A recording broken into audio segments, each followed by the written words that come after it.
ছিল এক অন্যরকম অভিজ্ঞতা, যার কোনো বৈজ্ঞানিক ব্যাখ্যা আমি আজও খুঁজে পাইনি। সেবার ভার্সিটির পরীক্ষা শেষ হওয়ার পর হাতে বেশ কয়েকদিনের ছুটি ছিল। ভাবলাম শহরের কোলাহল থেকে দূরে গিয়ে দাদা দাদির কাছে কিছুদিন কাটিয়ে আসি। যখন বাসে উঠলাম তখন বিকেল গড়িয়ে সন্ধ্যা নামছে। গন্তব্যে পৌঁছাতে পৌঁছাতে রাত হয়ে গেল। বাস থেকে যখন নামলাম তখন চারপাশটা যেন এক অদ্ভুত নিস্তব্ধতায় মোড়া। গ্রামের রাত এমনিতেই শান্ত হয়, কিন্তু সেই রাতের নিস্তব্ধতা ছিল কবরের মতো ভারী। আমি যেখানে নামলাম সেখান থেকে দাদার বাড়ি পর্যন্ত প্রায় 20 মিনিটের হাঁটা পথ। কিন্তু সমস্যা হলো কুয়াশা। এত ঘন কুয়াশা আমি জীবনে দেখিনি। মনে হচ্ছিল আকাশ থেকে সাদা মেঘের পাহাড় ধসে পড়ছে মাটিতে। হাত বাড়িয়ে দিলে নিজের হাতের আঙুলগুলো যেন ঝাপসা লাগছিল। টর্চটা জ্বালালাম, কিন্তু সেই আলো কুয়াশার দেয়ালে ধাক্কা খেয়ে যেন পথ হারিয়ে ফেলল।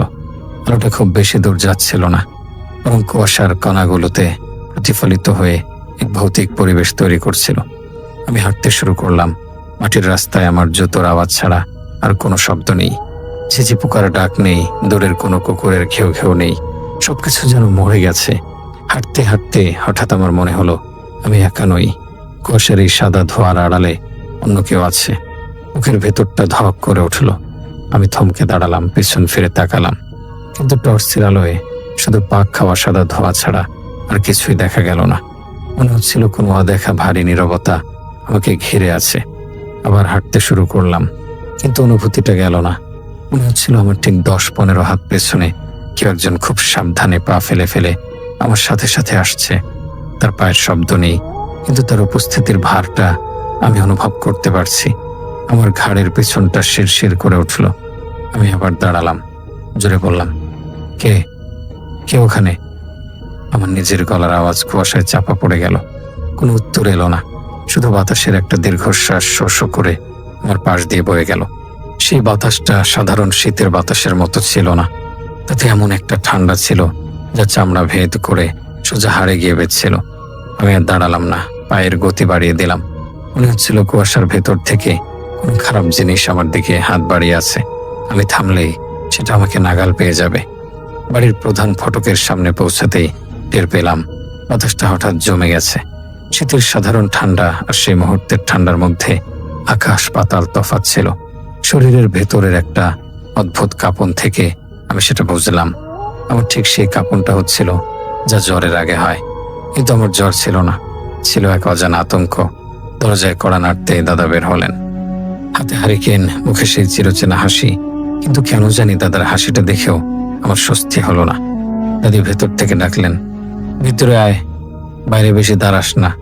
তার গলার স্বরে এমন একটা তাড়া ছিল যেন তিনি চাইছেন না আমি এক মুহূর্ত ওই বাইরের অন্ধকারের মধ্যে থাকি। ঘরে ঢোকার পর বুঝলাম ঠান্ডাটা ঘরের বাইরে যতটা, ঘরের ভেতরেও ঠিক ততটাই। সাধারণত টিনের ঘর দিনে গরম থাকে আর রাতে ঠান্ডা হয়, কিন্তু এই ঠান্ডাটা ছিল হিমঘরের মতো। আমি ব্যাগটা রেখে সোফায় বসলাম। দাদি রান্নাঘর থেকে গরম পিঠা আর খেজুরের গুড় নিয়ে এলেন। বললেন, এত রাতে একা আসলে কেন? দিনকাল ভালো না। আমি হাসার চেষ্টা করে বললাম, দাদি তুমিও না? এই যুগে আবার দিনকাল ভালো মন্দের কি আছে? দাদি কোনো উত্তর দিলেন না, শুধু গভীর চোখে আমার দিকে তাকিয়ে রইলেন। সেই দৃষ্টিতে এমন কিছু ছিল যা আমাকে অস্বস্তিতে ফেলে দিল। আমি বসে পিঠা খাচ্ছি, দাদা পাশের চেয়ারে বসে খবরের কাগজ পড়ছেন। হঠাৎ লক্ষ্য করলাম জানালার পর্দা খুব ধীরে ওঠানামা করছে। ঘরের জানালাগুলো সব বন্ধ। আমি নিজেই দেখেছি, বাইরেও এখন বাতাস নেই। ঘরটা একদম নিথর। তারপরও পর্দাটা এমনভাবে নড়ছে যেন জানালার ওপাশে কেউ দাঁড়িয়ে আছে এবং তার শরীরের বা নিঃশ্বাসের হাওয়ায় পর্দাটা দুলছে। নড়াচড়াটা খুব ছন্দময়, ধীরে উঠছে আবার নামছে। আমার খাওয়া বন্ধ হয়ে গেল। আমি এক দৃষ্টি পর্দার দিকে তাকিয়ে রইলাম। দাদাকে জিজ্ঞেস করলাম, দাদা জানালা কি খোলা? দাদা কাগজ থেকে মুখ না তুলেই বললেন, না রে ভাই, সব তো বন্ধ করলাম মাগরিবের সময়। কেন? আমি বললাম, পর্দাটা ওভাবে নড়ছে কেন? দাদা এবার চশমাটা নামিয়ে পর্দার দিকে তাকালেন। পর্দাটা তখনও নড়ছে। তিনি স্বাভাবিক গলায় বললেন, হয়তো কোথাও একটু ফাঁক ফোকর আছে, বাতাস ঢুকছে। পুরোনো ঘর তো। দাদার কথায় যুক্তি ছিল, কিন্তু আমার মন সেটা মানতে চাইল না। কারণ আমি স্পষ্ট দেখছিলাম পর্দার নড়াচড়াটা বাতাসের এলোমেলো ঝাপটা নয়, এটা যেন কোনো মানুষের দাঁড়িয়ে থাকার ফলে সৃষ্ট নড়াচড়া। মনে হলো জানালার ঠিক ওপাশে, কাছের খুব কাছে কেউ মুখ এনে দাঁড়িয়ে আছে। সে আমাকে দেখছে, কিন্তু আমি তাকে দেখতে পাচ্ছি না। আমার মনে হলো এই বাতাস নয়, এটা যেন কারো উপস্থিতি, একটা ভারী অস্পষ্ট অবয়ব যেন জানালার ওপাশে দাঁড়িয়ে অপেক্ষা করছে। আমার শরীরটা আবার কেঁপে উঠল। পিঠার স্বাদ আমি আর পাচ্ছিলাম না, গলার কাছে খাবার আটকে যাচ্ছিল। দাদিকে বললাম, আমি একটু আমার ঘরে যাই, শুয়ে পড়ব। দাদি বললেন, যা, কিন্তু আলো নিভিয়ে শোবে না, হারিকেনটা জ্বলুক। আমি আমার নির্দিষ্ট ঘরে ঢুকলাম। এই ঘরটা দাদার পুরনো পড়ার ঘর। অনেক বইপত্র, পুরনো আমলের খাট। বিছানায় বসতেই মনে হলো বিছানাটা যেন ভেজে আছে। হাত দিয়ে দেখলাম না শুকনো, কিন্তু স্পর্শ করলে মনে হচ্ছে বরফের ওপর হাত রাখলাম। আমি লেপ গায়ে দিয়ে শুয়ে পড়লাম, কিন্তু চোখের পাতা এক করতে পারলাম না। জানালার ওই পর্দার দৃশ্যটা কিছুতেই মাথা থেকে নামছিল না। আর বারবার মনে হচ্ছিল এই ঘরে আমি একা নই। ছাদের কোনায়, আলমারির চিপায় কিংবা খাটের নিচে কোথাও না কোথাও সেই খারাপ জিনিসটা লুকিয়ে আছে। বাইরে তখন গভীর রাত, কুয়াশা আরো ঘন হয়েছে। টিনের চালে মাঝে মাঝে টুপটুপ করে শিশির পড়ার শব্দ হচ্ছে, কিন্তু সেই শব্দের মাঝেও আমি অন্য একটা শব্দ শোনার অপেক্ষায় ছিলাম। আমার ষষ্ঠ ইন্দ্রিয় আমাকে বারবার সতর্ক করে দিচ্ছিল, আজকের রাতটা সাধারণ রাত নয়, আজ কিছু একটা ঘটবে যা আমি কখনো কল্পনাও করিনি। আর সেই ঘটনার শুরুটা বোধ হয় ওই জানালার পর্দার নড়াচড়া দিয়ে হয়ে গেছে। আল্লাহকে ডাকতে শুরু করলাম মনে মনে, কিন্তু বুকের ভেতর জমে থাকা ভয়ের পাথরটা কিছুতেই সরছিল না। সেই রাতে ঘুমাতে যাওয়ার আগে আমি বুঝেছিলাম আমার আশপাশের এমন কিছু রয়েছে যা মানুষের মতো নয়, আবার পুরোপুরি অদৃশ্যও নয়। এমন একটা অনুভূতি যা আমাকে বুঝিয়ে দেয় যে আপনার ব্যক্তিগত পরিসীমা লঙ্ঘিত হচ্ছে। দাদা নামাজ পড়ে নিজের ঘরে ঘুমাতে গেলেন। দাদিও রান্নাঘরের কাজ শেষ করে চুপচাপ ঘর গুছিয়ে শুয়ে পড়লেন। পুরো বাড়ি নিস্তব্ধ হয়ে গেল, শুধু আমি একা জেগে রইলাম দাদার সেই পুরনো ঘরের বিছানায়। শীত এতটাই প্রবল ছিল যে নিঃশ্বাস নিলেই মনে হচ্ছিল বরফ ঢুকছে বুকের ভেতর। লেপের নিচেও আমার শরীর কাঁপছিল। হাত ঘড়ির দিকে তাকালাম, রাত তখন প্রায় 1টা। গ্রামের রাতে একটা মানে অনেক গভীর রাত। হঠাৎ বাড়ির পেছন দিক থেকে একটা শব্দ কানে এলো, খট খট খট। শব্দটা অদ্ভুত, প্রথমে ধীর, তারপর একটু দ্রুত। মনে হলো কেউ শুকনো কাঠ ভাঙছে বা কোঠার দিয়ে কাঠ কাটছে। কিন্তু এই মাঝরাতে, এই কনকনে শীতে কে বাড়ির পেছনে কাঠ কাটবে? তাছাড়া আমাদের বাড়ির পেছনে তো বাউন্ডারি দেয়াল, তার ওপাশে ঘন জঙ্গল, সেখানে মানুষের যাওয়ার কথাই নয়। আমি কান খাড়া করে রইলাম, শব্দটা থামছে না, বরং মনে হচ্ছে শব্দটা একটা নির্দিষ্ট ছন্দে হচ্ছে, যেন কেউ কাউকে ইশারা করছে। স্বাভাবিক হলে দাদা এতক্ষণে বের হয়ে দেখতেন, কারণ তার ঘুম খুব পাতলা। কিন্তু অবাক করা বিষয় হলো দাদা বা দাদির ঘর থেকে কোনো সারা শব্দ পাওয়া গেল না। এসব শব্দ যেন দাদাকে স্পর্শই করছিল না। তিনি কোনোভাবেই শব্দ শুনতে পাচ্ছেন না। মনে হলো এই বাড়ির ভেতর কেবল আমার কানেই সজাগ, অথবা শব্দটা কেবল আমাকেই শোনানো হচ্ছে। কৌতূহল আর ভয়ের এক অদ্ভুত মিশ্রণ কাজ করছিল আমার মধ্যে। আমি বিছানা থেকে নামলাম, মেঝেতে পা রাখতেই মনে হলো বরফের চাদরে পা রাখলাম। টর্চটা হাতে নিয়ে খুব সাবধানে দরজা খুললাম। দরজার ক্যাচ ক্যাচ শব্দটা রাতের নিস্তব্ধতায় বোমার মতো শোনালো। আমি থমকে দাঁড়ালাম, যদি দাদা জেগে ওঠেন, কিন্তু না, সব চুপচাপ। আমি টর্চ নিয়ে বারান্দায় এলাম, তারপর সদর দরজা খুলে বাইরে বেরোলাম। উঠোনে পা রাখতেই কুয়াশা আমার মুখে এসে লেগে থাকলো ভেজা কাপড়ের মতো। সামনে কেবল সাদা ধোঁয়া। টর্চের আলো ফেললে মনে হচ্ছে আলোর একটা সুড়ঙ্গ তৈরি হয়েছে, যার চারপাশে অন্ধকার ও কুয়াশা, কিন্তু তার ভেতরে একটা চলাফেরার অনুভূতি, যেন কুয়াশার কণাগুলো সরে গিয়ে কাউকে পথ করে দিচ্ছে। শব্দটা এখানে স্পষ্ট, খটখট শব্দটা এখন আর কাঠ কাটার মতো মনে হচ্ছে না।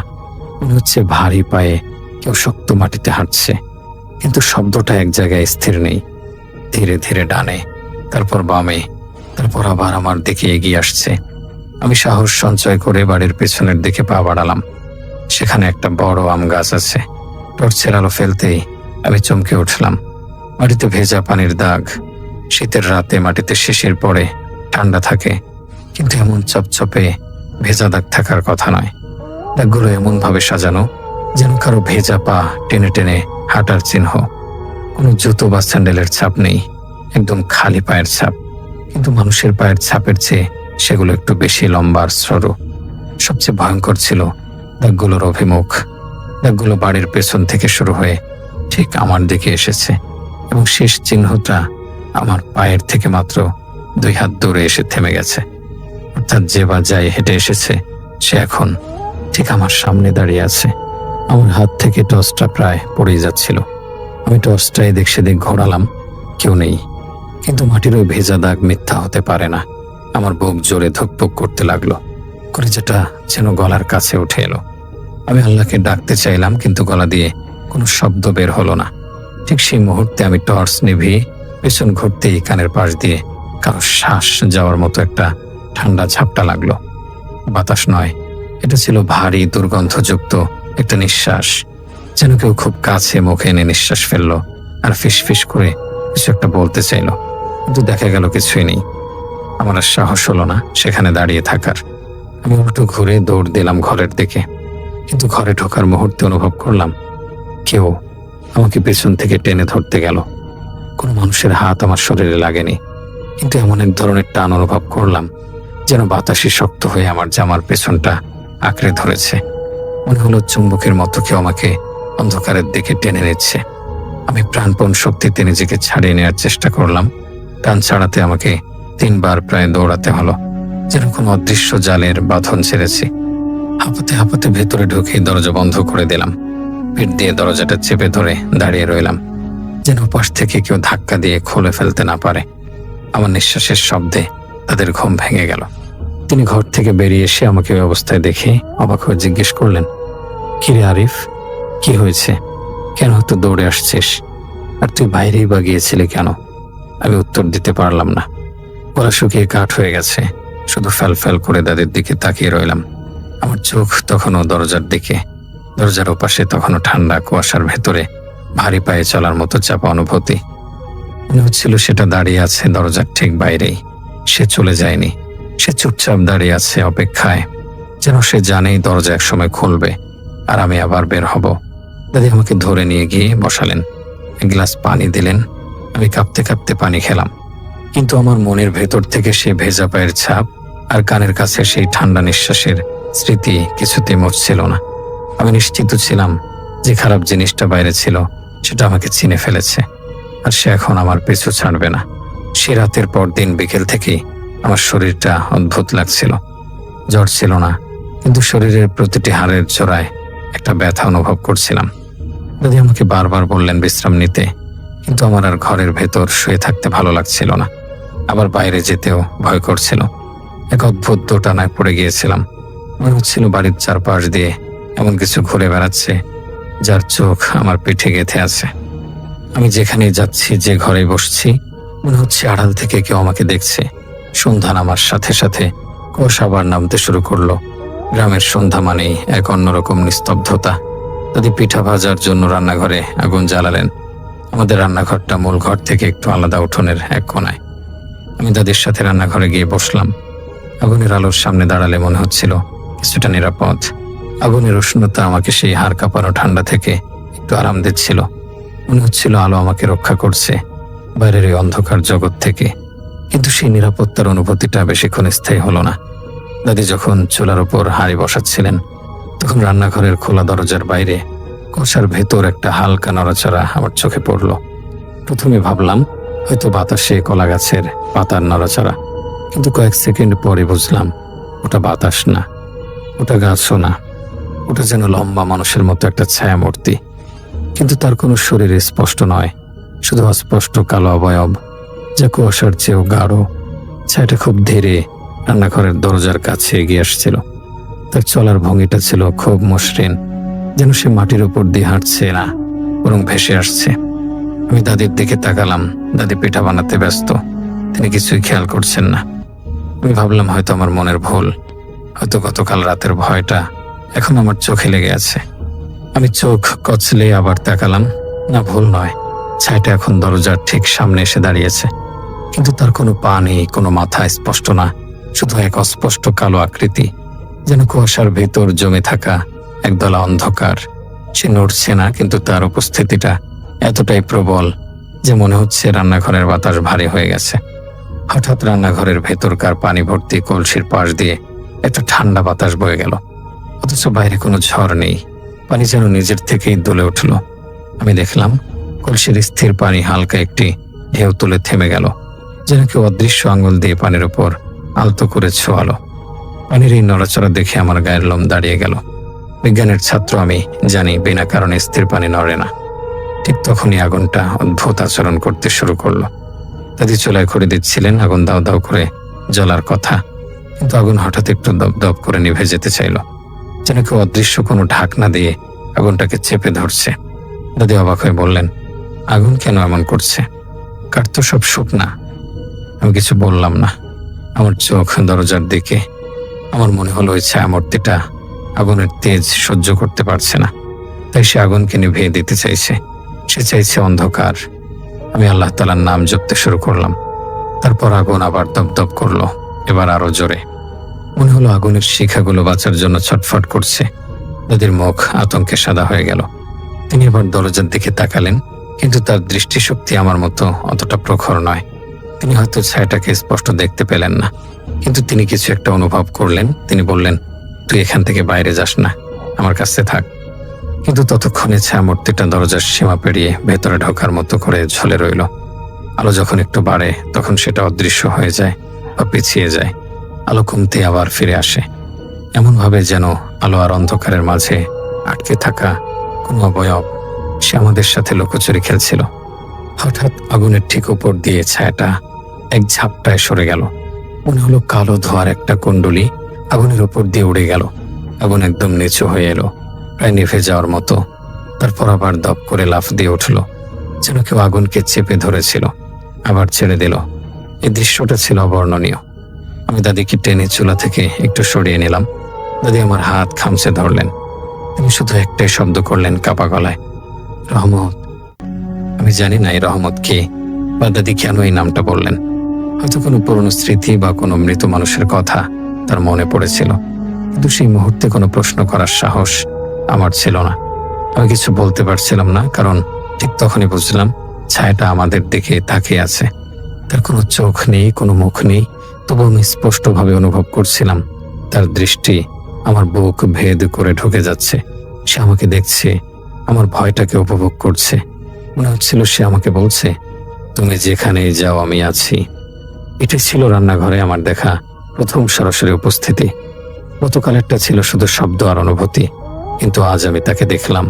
যদিও সেটা কোনো রক্ত মাংসের শরীর ছিল না, কিন্তু তার অস্তিত্ব ছিল বাস্তব। তাদেরকে নিয়ে আমি কোনো মতে রান্নাঘর থেকে বের হয়ে মূল ঘরে চলে এলাম।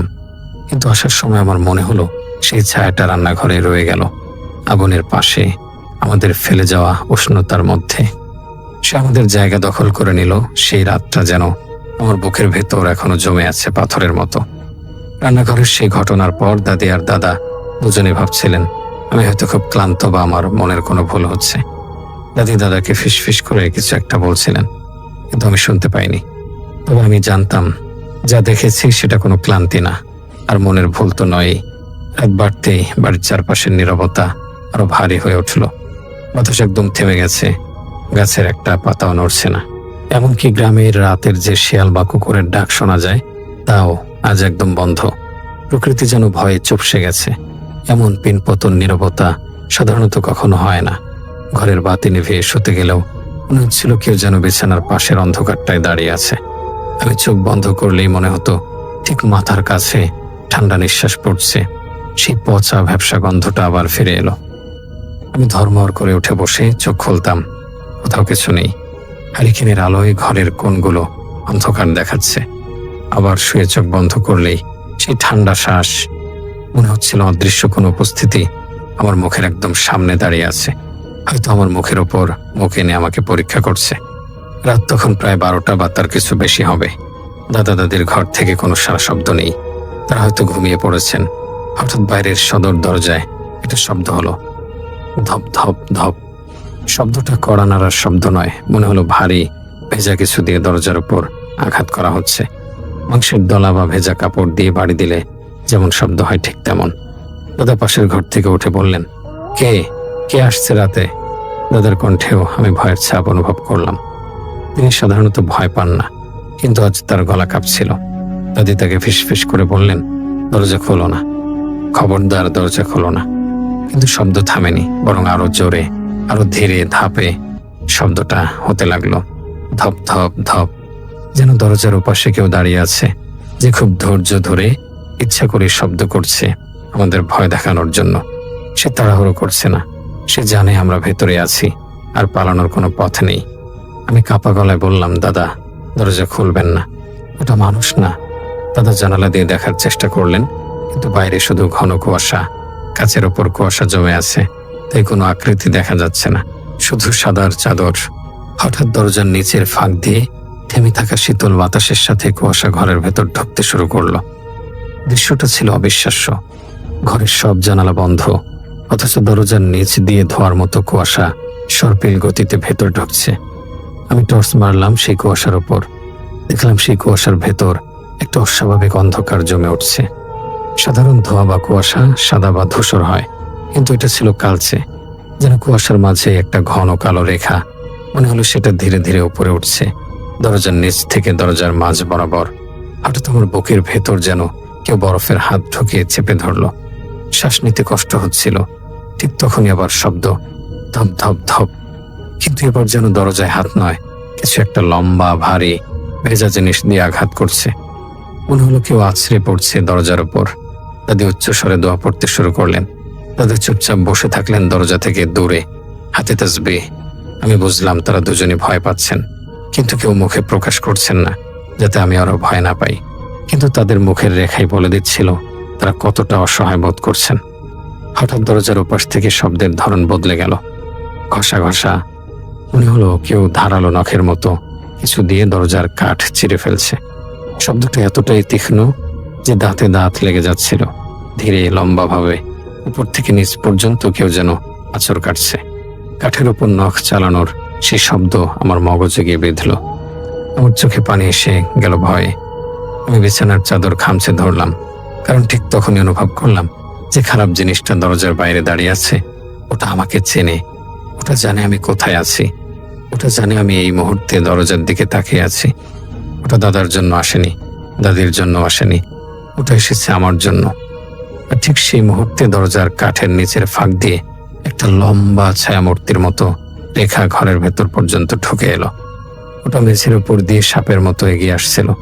কোনো শরীর নেই, শুধু একটা ছায়া।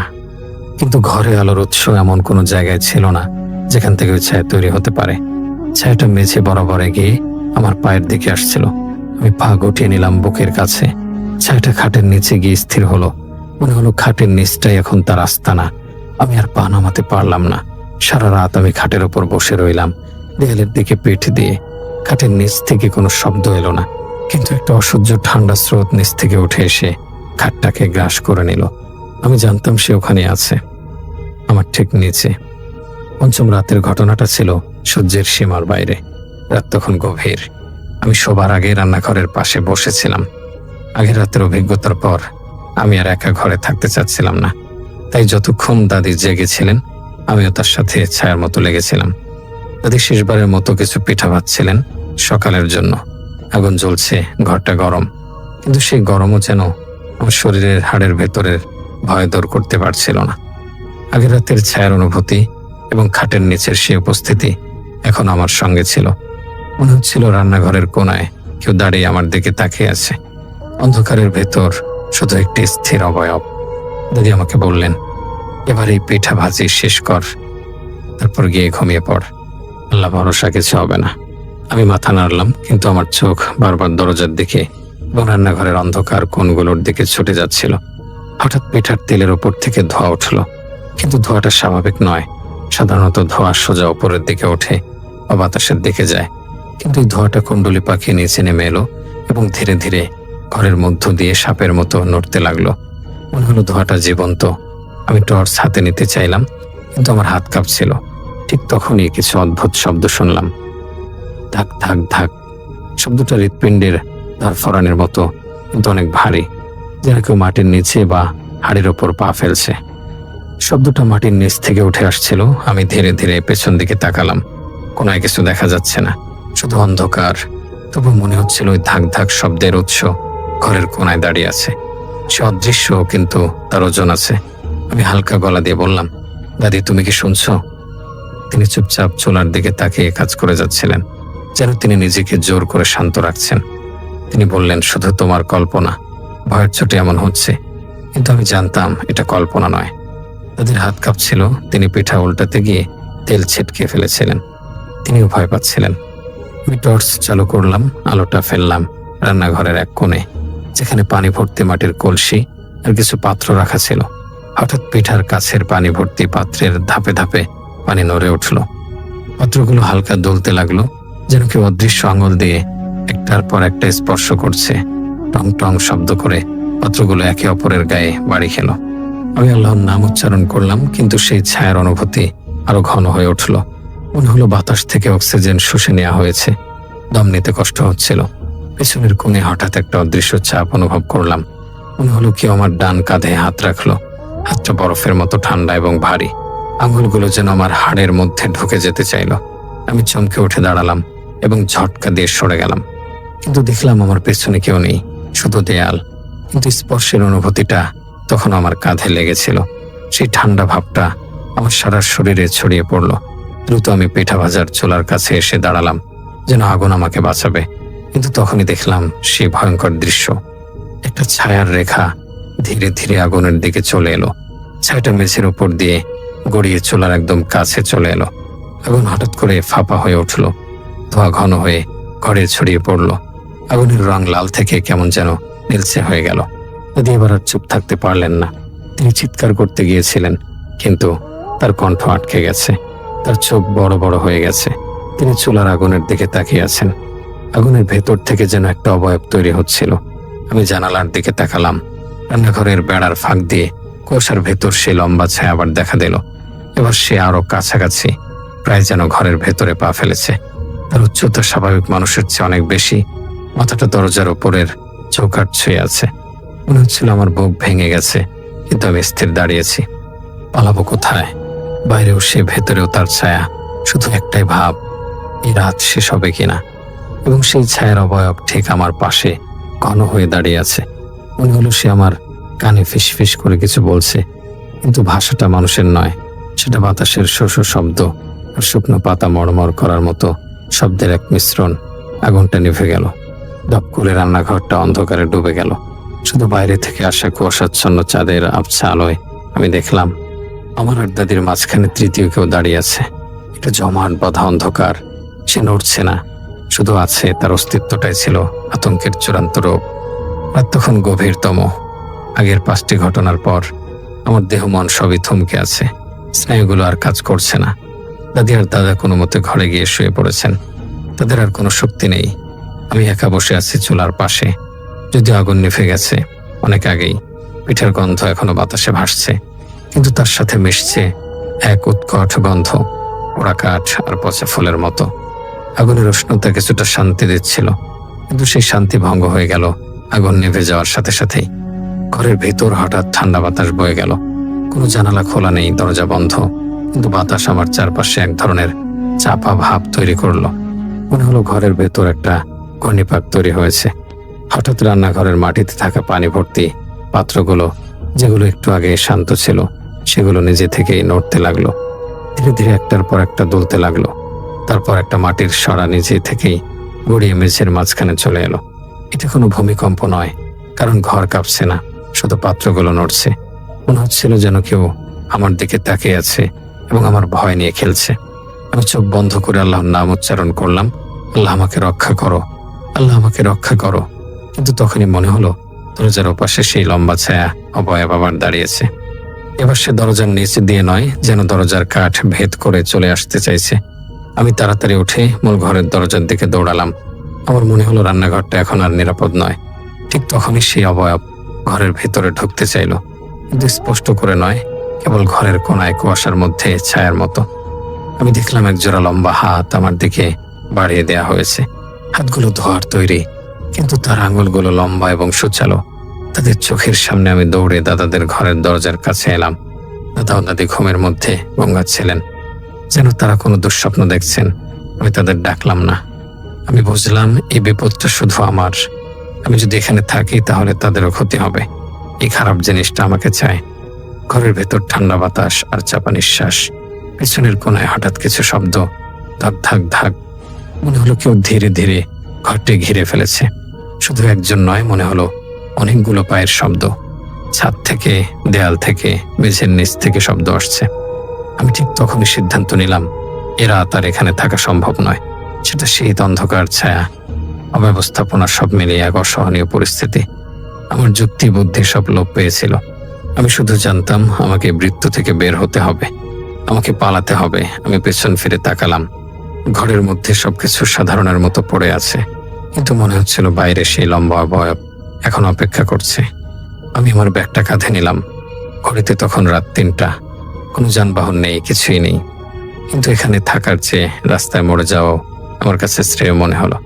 বাইরে আওয়াজ এড়িয়ে খুব সাবধানে দরজা খুলে বাইরে দৌড় দিলাম। কুয়াশা এত ঘন, এত ঠান্ডা, যেন আমার শরীর বরফে ঢেকে গেছে। আমি কিছুই দেখতে পাচ্ছিলাম না, শুধু আন্দাজে সদর দরজার দিকে ছুটলাম। গেট খুলে রাস্তায় নামলাম। দৌড়াতে দৌড়াতে আমি শুধু একটাই ভাবতে পারছিলাম, ঢাকায় ফিরে যাওয়া। সামনে কি আছে আমি জানি না, পিছনে তাকালে হয়তো দেখব সেই ছায়াটা আমার পিছু নিয়েছে। রাস্তায় নেমে আমি আর পিছনে তাকাইনি। আমার জুতোর শব্দ আর আমার নিজের হৃৎপিণ্ডের শব্দ ছাড়া আর কিছু কানে আসছিল না। কিন্তু আমার মনে হচ্ছিল কুয়াশার ভেতর থেকে শত শত চোখ আমাকে দেখছে। রাস্তার দুপাশের গাছগুলো যেন এক একটা দৈত্যের মতো দাঁড়িয়ে আছে। একবার মনে হলো আমার পাশে দিয়ে কেউ দৌড়াচ্ছে, কিন্তু আমি থামিনি। প্রায় 1 ঘন্টা দৌড়ানোর পর আমি বাস স্টপে পৌঁছালাম। সেখানে ভোর রাতের প্রথম বাসটা দাঁড়িয়েছিল। আমি যখন বাসে উঠলাম, কন্ডাক্টর আমার দিকে অবাক হয়ে তাকালো। আমার চুল উস্কো খুস্কো, চোখ লাল, শীতে ঠক ঠক করে কাঁপছি। বাসের সিটে বসে আমি জানালার বাইরে তাকালাম।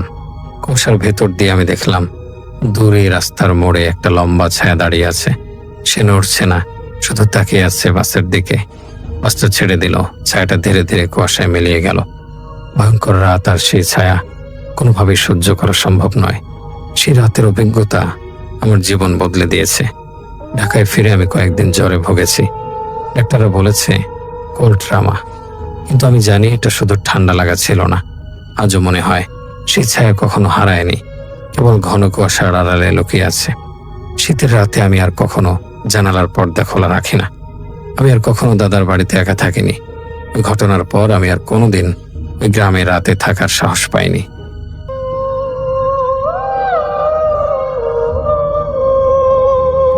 আসসালামু আলাইকুম রাসেল ভাই, আসসালামু আলাইকুম লিসেনার্স। আশা করি সবাই ভালো আছেন। এবারের ঘটনাটি সত্যি বেশ অদ্ভুত এবং এরকম ঘটনা আমি এর আগে কখনোই শুনি নাই।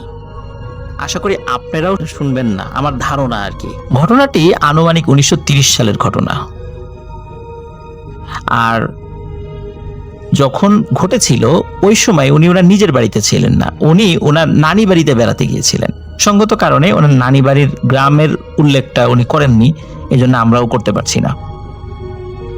তবে ওনার নানির বাড়ি ওনাদেরই পাশের গ্রামে আর কি। উনি তো 7-8 বছর বয়সী ছোট বাচ্চাই বলা চলে। উনি নানি বাড়িতে যখন বেড়াতে গিয়েছেন, রাত্রেবেলা খাওয়া দাওয়া করে শুয়ে পড়েছেন। তখন রাত যখন অনেক গভীর, আনুমানিক 2টো কি 2:30 বাজে, তখন উনি ওনার নানিকে, মানে মাশফিক ভাইয়ের যিনি দাদির নানিকে ডেকে তোলেন যে তিনি ওয়াশরুমে যাবেন। এখন আপনারা তো জানেন যে গ্রামের বাড়ির ওয়াশরুমগুলো সাধারণত ঘর থেকে বাইরে হয়, কোনো কোনো আবার বেশ দূরে হয়। এগুলো হওয়ার পিছনে আবার কারণ আছে। কারণটা হচ্ছে গ্রামের মানুষরা কিন্তু জানে যে ওয়াশরুমে দুষ্টু জিনেরা থাকে যেগুলো মানুষের ক্ষতি করে। তো গ্রামের মানুষরা এই কারণে সবসময় বাড়ি থেকে একটু দূরে, মানে একদম ঘরের সাথে লাগোয়া না, কিছুটা দূরে বা সামান্য দূরে এরকম জায়গায় ওয়াশরুমগুলা তৈরি করে থাকেন। আর তাছাড়া ওয়াশরুমের জীবাণু আসার একটা বিষয় কাজ করে। এগুলো কিন্তু গ্রামের মানুষদের মাথার মধ্যে বহু আগে থেকেই ছিল। এই কারণে সাধারণত এই ওয়াশরুমগুলো একটু দূরে হয়ে থাকে। আর মাশফিক ভাইয়ের দাদির যে নানি বাড়ি, ওনার ওইখানে এই ওয়াশরুমটা ছিল বাড়ির পেছন দিকে। আর পেছন দিকে একটি বড় বাঁশঝাড় রয়েছে, আর বাঁশঝাড়ের পাশেই একটি ছোটখাটো পুকুর রয়েছে। ওই বাঁশঝাড়ের পাশেই ওই ওয়াশরুমটি। যখন মাশফিক ভাইয়ের দাদি উনি ডেকে উঠিয়েছেন তার নানিকে, তখন দুজন মিলে বের হয়েছেন। ওনাদের হাতে একটি হারিকেন ছিল, হারিকেন নিয়ে বের হয়েছেন। বের হওয়ার পর যখন মাশফিক ভাইয়ের দাদি ওয়াশরুমে ঢুকবেন, তার সাথে তো তার নানি দাঁড়িয়ে, হঠাৎ দেখেন ওই বাঁশঝাড়টা বেশ বড় ছিল, বাঁশঝাড়ের মানে দূরের যে মাথা রয়েছে সেখান থেকে একজন মহিলা বের হয়ে আসছে, এবং মহিলা অন্ধকারেও দেখা যাচ্ছিল। কারণ হচ্ছে ওই মহিলার গা থেকে মনে হচ্ছিল আলো বের হচ্ছে, এবং ওই মহিলা শাড়ি পরা ছিল, মনে হচ্ছিল দূর থেকে যে সমস্ত শরীরে গহনা তিনি পরে আছেন, এবং ওই গহনার আলোই মনে হচ্ছে চারদিকে আলোকিত হয়ে গেছে। মহিলার চেহারা কিন্তু ওরকম বিদঘুটে ছিল না, স্বাভাবিক মানুষের মতো ছিল। মাশফিক ভাইয়ের দাদি এবং নানি দুজনই ঠায় দাঁড়িয়ে থেকে এই ঘটনাটি দেখছেন, ওনারা নড়াচড়া করছেন না যে কি হয় দেখি। ওনারা দেখছেন ওই মহিলাটি বাসার থেকে বের হলো, কিন্তু ওনাদের দিকে তাকায়নি, মানে এমন ভাব করলো যে যেন সে দেখেইনি মাশফিক ভাইয়ের দাদি এবং নানিকে। আসলে মাশফিক ভাইয়ের মানে দাদি, কিন্তু দাদির নানি আর কি। এই জন্য প্রিয় লিসেনার্স, আপনারা কিন্তু একটু বিষয়টা মাথায় রাখবেন, মাশফিক ভাইয়েরই কিন্তু দাদি নানি না, মাশফিক ভাইয়ের দাদি এবং দাদির নানি আর কি। তো এই দুইজনকে মনে হলো তারা দেখেইনি, তারা তো না, তিনি মানে যিনি বের হয়েছিলেন বাঁশঝাড় থেকে, তিনি দেখেনি, এবং তিনি হাঁটতে হাঁটতে পুকুরের দিকে চলে যান। কিন্তু যখন পুকুরের কাছে গেছেন, তখন মাশফিক ভাইয়ের দাদি এবং ওই দাদির নানি ওনারা দেখেন হঠাৎ পুকুরে সমুদ্রের মতো বড় ঢেউ সৃষ্টি হয়েছে, বড় ঢেউ, এবং বেশ কয়েকবার এরকম বড় ঢেউ হওয়ার পরে পুকুরের ঠিক মাঝখানে পানির পাক শুরু হয়েছে, এবং ওই যে মহিলাটি বাঁশঝাড় থেকে বের হয়েছেন, উনি আস্তে আস্তে আস্তে আস্তে পুকুরের দিকে নেমে যাচ্ছেন। নামতে নামতে উনি পাকের মধ্যে চলে গেলেন, এবং আস্তে আস্তে ওই পানির পাকটা থেমে গেল, পুকুরের পানি স্বাভাবিক হয়ে গেল, এবং ওই মহিলাটিও পানির মধ্যে হারিয়ে গেলেন। এই দৃশ্য দেখে মাশফিক ভাইয়ের দাদি এবং দাদির নানি দুজনই খুব ভয় পান। ওনারা দ্রুত ঘরে চলে আসেন, ঘরে এসে ঘরের অন্য যারা আছে তাদেরকে ডেকে তোলেন যে তারা এই ভয়ানক ঘটনা দেখেছে। তখন বাড়ির অন্য সদস্যরা বলে, হ্যাঁ, বাঁশঝাড়ে তো টুকটাক ভয় থাকে, এই কারণেই মনে হয় তোমরা এটা দেখেছো। কিন্তু মাশফিকের দাদি যেহেতু ছোট মানুষ ছিলেন, এই কারণে উনি কিন্তু প্রচন্ড ভয় পেয়েছিলেন, যার কারণে ওনার 3 মাস জ্বর ছিল। 3টি মাস উনি টানা জ্বরে আক্রান্ত ছিলেন। আস্তে আস্তে উনি সুস্থ হয়ে যান। তো দাদির সঙ্গে এই একটি ঘটনা, দাদির সঙ্গে আরেকটি ঘটনা উনি উল্লেখ করেছেন। দাদি যখন বিয়ে হয়ে যায়, তখনকার দিনে কিন্তু মেয়েদের মোটামুটি তাড়াতাড়ি বিয়ে হয়ে যেত, কারো কারো 9 বছর বয়সেও বিয়ে হয়ে যেত, তারপরে কারো কারো 11-12 বছর, আর যদি 14-15 বছরেও যদি বিয়ে না হতো, তখন ধরে নেওয়া হতো যে এই মেয়ে আইবুড়ো, এর বিয়ে হবে না, মানে এরকমটা ওই সময়ে চিন্তা করা হতো। তো মাশফিক ভাইয়ের দাদির যখন 13 কি 14 বছর, তখনই বিয়ে হয়ে যায়, এবং বিয়ের প্রায় 6 থেকে 7 বছরের মধ্যে ওনার প্রায় 3টি সন্তান হয়। ঘটনাটি যখন ঘটে, এই সময়টা আনুমানিক 1950 সাল নাগাদ। আর এই ঘটনাটি স্থানীয় ভাষায় পাতালবাসী বলা হয়। প্রিয় লিসেনার্স, আবার বলছি, পাতালবাসী। পাতালবাসী কি? পাতালবাসী হচ্ছে যে সমস্ত অশরীরীরা তারা নিজেদের রূপ চেঞ্জ করে, ভয়ঙ্কর আকৃতি ধারণ করে, এক এক সময় এক এক রূপ ধারণ করে। গোপালগঞ্জ, বাগেরহাট, খুলনা এই এলাকাতে এই ধরনের জিনদেরকে পাতালবাসী বলা হয়। আর দাদির সঙ্গে এই পাতালবাসী রিলেটেড একটি ঘটনা ঘটেছে আর কি, পরবর্তীতে সেটি এখন বলছি। তখন ওনার যখন বিয়ে হয়ে যায়, তখন তো ওনার শ্বশুর বাড়িতে আর কি, উনি তাহাজ্জুদের নামাজ পড়তেন দীর্ঘ সময়, মানে এখন তো অনেক বয়স হয়ে গেছে, একটানা 30 বছরের উপরে উনি একটানা তাহাজ্জুদের নামাজ পড়েছেন। তো উনি যখন তাহাজ্জুদের নামাজ পড়তে উঠতেন, তখন তার আজান দিত না, আজানের আগে আর কি। তো এমন এক সময় উনি উঠেছেন, তখন আমের সময় ছিল, তখন গাছে পাকা পাকা আম আছে আর কি। যখন উনি উঠতেন, তখন ওই ওযু করার আগে ওনাদের বাড়ির পাশেই নিজেদের এরিয়ার মধ্যে যে আম গাছ ছিল কয়েকটা, এই আম গাছ থেকে রাতের বেলা টুকটুক করে আম পড়তো। উনি ওই সময়ে ফজরের মানে আগে তাহাজ্জুদের সময় উঠে ওযু করার সময় উনি ওই আমগুলো মানে সংগ্রহ করতেন। পরবর্তীতে সকালবেলা পরিবারের সকলের সদস্য মানে সকল সদস্যদেরকে নিয়ে সেগুলো খেতেন। তেমনি এক রাতে উনি আম গাছের নিচে যান, গিয়ে দেখেন ৩-৪ জন মহিলা আম খুঁটছে। এই ৩-৪ জনকে উনি আগে কখনো দেখেননি এবং দেখে মনেও হচ্ছে না তারা এই গ্রামের। উনি চিন্তা করেন যে এত রাতে এই মহিলাগুলো কোত্থেকে আসলো, এদেরকে আগে তো কখনো দেখেছি বলে মনে হয় না। কিন্তু উনি তাদেরকে কিছু জিজ্ঞেস করতে যাবেন এমন সাহসটা পাচ্ছিলেন না শুরুর দিকে। তারপরেও উনি তাদেরকে জিজ্ঞেস করেন যে আপনারা কারা, কোন গ্রাম থেকে এসেছেন বা আপনাদের বাড়ি কোথায়। তিনি লক্ষ্য করলেন এই ৩-৪ জন কোনো উত্তরই দেয় না, তারা তাদের মতো করে আম খুঁটছে। যখন কয়েকবার জিজ্ঞাসা করার পরেও তারা উত্তর দিলেন না, তখন মাশফিকের দাদি একটু বিরক্ত হন যে আমাদের বাড়ির সীমানায় এসে আম খুঁটছে, জিজ্ঞেস করলাম উত্তরও দেয় না। যাই হোক, উনি চিন্তা করেন যে ইনারা খুঁটে নিয়ে যাওয়ার আগে আমার হাতের কাছে যে কয়েকটা আম আছে সেটা আমি খুঁটে নিই, কারণ ওনারা খুঁটে নিলে ওনাদের কাছে চাওয়াটা ঠিক হবে না। উনি কয়েকটা আম খুঁটছেন, উনি আর দেখছেন যে পাশে ওনারাও আম খুঁটছেন, কিন্তু কেউ ওই ৩-৪ জনও নিজেরা নিজেদের সাথে কথা বলছেন না। আর মাশফিক ভাইয়ের দাদির সাথে তো কথাই বলছেন না। আর মাশফিকের দাদিও পরবর্তীতে আর কোনো কথা বলেননি। মাশফিকের দাদি যখন আম খুঁড়তে খুঁড়তে হঠাৎ দেখেন ওই ৩-৪ জন মহিলা মানুষ আর নেই। আরো অদ্ভুত ব্যাপার হচ্ছে, ওনারা যে আমগুলো খুঁড়ছিলেন ওই আমগুলো মাটিতে ওভাবেই পড়ে আছে। এই দৃশ্য দেখে উনি আম খোঁটা বাদ দিয়ে তাড়াতাড়ি ঘরে চলে আসেন। ঘরে চলে আসার পর উনি আর ফজরের আগ পর্যন্ত ঘর থেকে বের হননি। পরবর্তীতে সকালবেলা উনি বিষয়টি পরিবারের সদস্যদেরকে খুলে বলেন। ওনার হাজবেন্ড মানে মাশফিকের দাদা উনি বলেন যে যদি আবার কখনো এরকম দেখো তবে ওনাদের সাথে আম খুঁড়তে যেও না, তুমি ওনাদেরকে দেখে বাড়িতে চলে আসবা। সত্যি তাই, এর পরেও বেশ কয়েকবার একই ঘটনা উনি দেখেছেন যে কয়েকজন মহিলা আম খুঁড়ছে, কিন্তু যতবার উনি দেখেছেন ততবার উনি আর ওই গাছের নিচে যাননি। উনি ওনার মতো করে ওযু করে আবার ঘরে চলে এসে তাহাজ্জুদের নামাজ পড়েছেন। তো দাদির সঙ্গে একটি ঘটনার মধ্যে উনি 2টি ঘটনা উল্লেখ করেছেন। এটি ছিল মাশফিক ভাইয়ের পাঠানো প্রথম ঘটনা।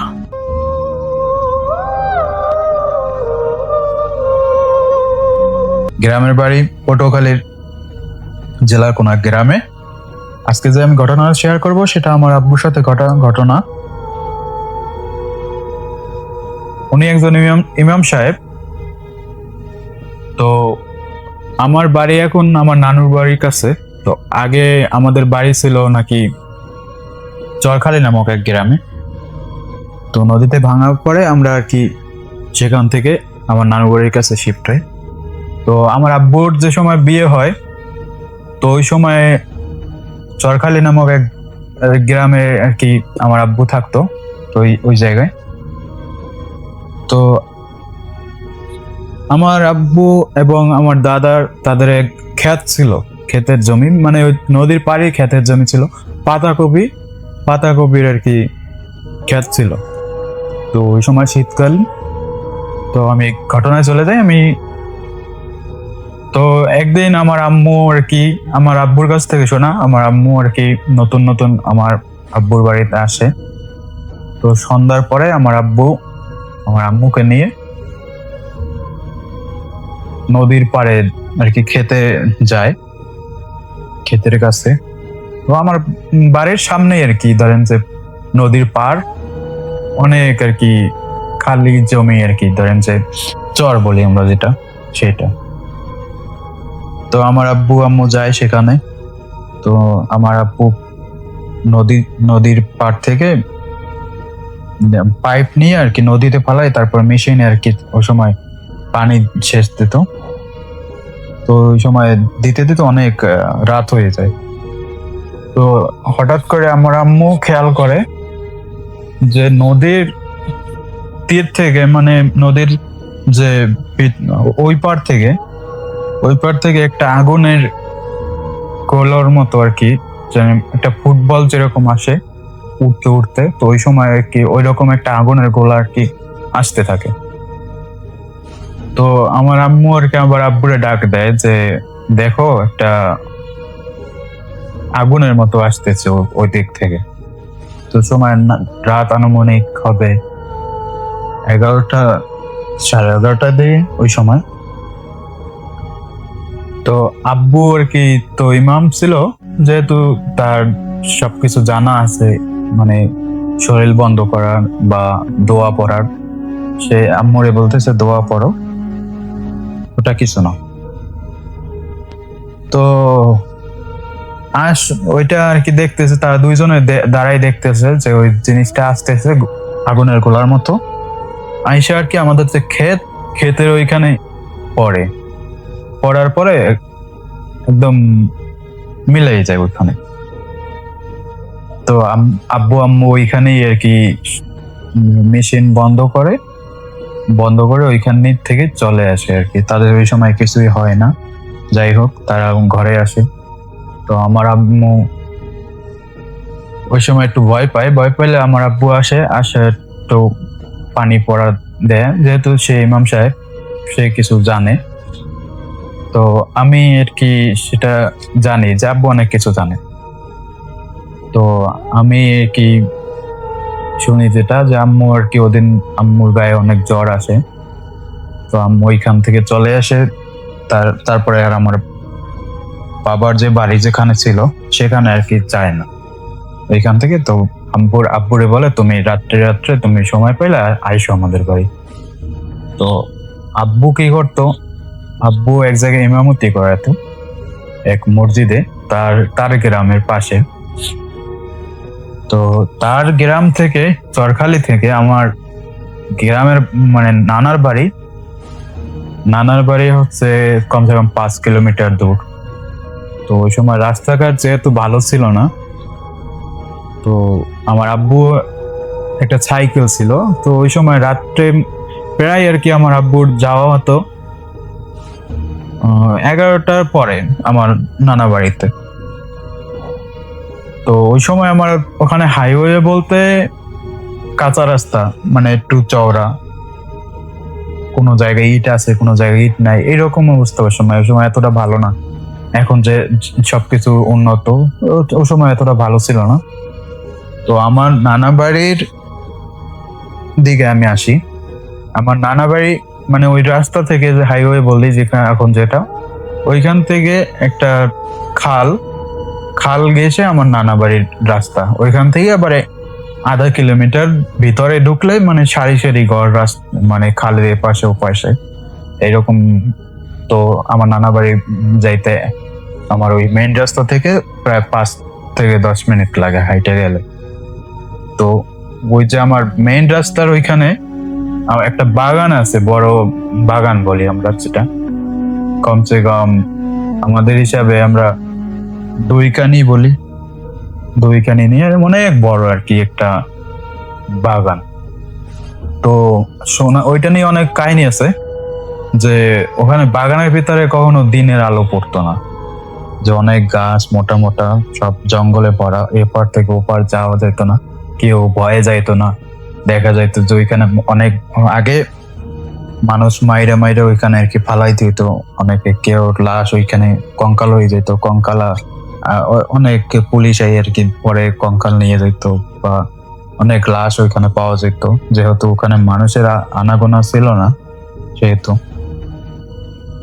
তো একদিন আমার আব্বু প্রায় 12টার দিকে আর কি আমার আব্বু আমার আর কি যে আব্বুর বাড়ি ছিল চরখালি থেকে আমার নানা বাড়ি আসতেছে। তো আমার ওইখান থেকে 2 কিলোমিটার দূরে আবার 2টা দোকান ছিল। তো রাত্রে যেহেতু 12টা বাজে, ওই সময় সব বন্ধ ছিল, দোকান যারা ছিল দোকানে, তার দোকানের ভিতরে ঘুমাইতো। টঙের দোকান বলি যেটা আমরা, ওইটা ছিল চা বিস্কিট, ওইটা ওইখানে পাওয়া যেত। তো আমার আব্বু কি করে, রাত্রে সে মসজিদে যেহেতু নামাজ পড়াইতো, নামাজ টামাজ শেষ করে তার বাড়ি থেকে রওনা দিয়ে তো আস্তে আস্তে প্রায় একটার উপর হয়ে যায়। তো আব্বুর অনেক রাত হওয়ার কারণে তো আসার সময় তো গরম ছিল ওই সময়। তো আমার আব্বু ওখান থেকে আসে। তো ওই সময় এক লোক ছিল যে আমার আব্বুকে চেনতো আর কি, যে পরে জিজ্ঞেস করছে কে যাইতেছে হুজুরে, ওই বাড়ির জামাই, এরকম করে। তো আব্বু বলতেছে, আব্বু সারা দেয়, হ্যাঁ আমি ওই বাড়ির জামাই, আমি যাইতেছি। ভাই এত রাত্রে তুমি কোথায় যাইতেছো? জায়গা তো ভালো না, তুমি রাত্রে বেশি রাত করো না, দেখো আল্লাহর নাম নিয়ে যাও, আর আমি এখানে আছি, তোমার সমস্যা হলে আমার জানাইও, মানে ডাক দিও আমার, আমি আছি এখানে। তো এটা আর কি রাস্তা থেকে বললো যে তার গরম যেহেতু, সেহেতু সে বাড়ির সামনে আর কি বসে রয়েছে, রাস্তার পাশে তার বাড়ি। তো আব্বু সাইকেল চালিয়ে যাইতেছে। তো আব্বু যাওয়ার সময় আর কি সাইকেলের চেন পড়ছে 2-3 বার। তো আব্বু ওইটা চেন ঠিক করে যাইতেছে। তো আমার এখানে ব্র্যাক অফিস আছে একটা। তো সবাই এখন বুঝতে পারছেন, যদি আমার ওখানে কেউ যদি শুনে থাকেন তাহলে তারা বুঝতে পারবেন যে কোন জায়গায় আমি ঘটনা বলছি। তো ওই ব্র্যাক অফিস এখন আছে, কিন্তু ওই সময় ছিল না। তো ওই জায়গায় যাওয়ার পরে ওই বাগানের কাছাকাছি, তো ওইখানে 2 সাইডে 2টা পুকুর, ওখানে বেশ তাল গাছ আছে, মনে হয় 10-12টা তাল গাছ হবে। তো ওই বাগানের ভিতর থেকে হঠাৎ করে আব্বু দেখতেছে একটা মহিলা একটা বাচ্চা টানতে টানতে উঠাইতেছে, মানে রাস্তার পাড় থেকে বাগানের থেকে আর কি পাড় দিয়ে উঠতেছে একটা মহিলা একটা বাচ্চা। তো বাচ্চাটা কান্না করতেছে। আব্বু সেটা দেখার পরে আব্বু তো একটু ভয় পাইছে। তো আব্বুর মনে সাহস ছিল। তো আব্বু সাইকেল থেকে নামার পরে দেখতেছি যে বাচ্চাটার অনেক টানতেছে, টাইনে আর কি হাত, ছোট বাচ্চা।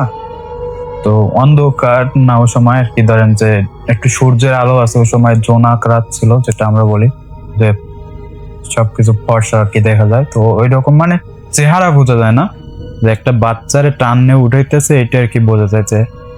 তো আব্বু ওইটা দেখার পর আব্বু আর কি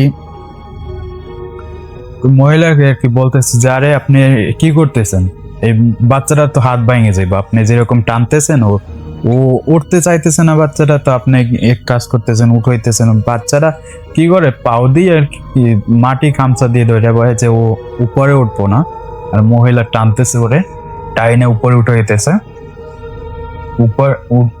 উপরে উঠাইতেছে। আব্বু এটা দেখে আর কি ডাক নিছে যে তুমি এরকম করে এখানে উঠাইতেছে। তো যাই হোক কিছুক্ষণ পরে মহিলাটা উঠছে, উঠার পর বাচ্চাটা কাঁদতেছে অনেক। তো আব্বু আর কি দূরে থেকে কমসে কম 5-6 হাত দূরে ওই মহিলা থেকে বলতেছে যে, আব্বু বলতেছে যে কেন ওরে এত রাত্রে আপনি এখানে, আর আপনি ওরে এরকম টানতেছেন। তো ওই মহিলা আর কি বলতেছে যে তোর এত দরদ লাগতেছে, আমার বাচ্চারে আমি এত টানতেছি, ই করতেছি, তোর দরদ লাগতেছে। আব্বু আবার বলতেছে তা থামো না রে, থামান। আব্বু বলতে এই বাচ্চা তুমি থামো, কেন কাঁদতেছো? তো ওই মহিলা কি করে, ছেলেটারে কোলে নেয়, কোলে নিয়ে আর থাপ্পড় দিতেছে যে থাম থাম কইরা। তো আব্বু আবার বেশি বলতেছে যে থামো থামো কইরা। তো ওই মহিলা কি করে, মহিলা বলতেছে তাহলে তুই থামা, এটা বইলা আব্বুর দিকে মানে পাক্কা মারে আর কি, ধরেন যে এটা ছুঁড়ে মারে যে তুই থামা, এটা বল।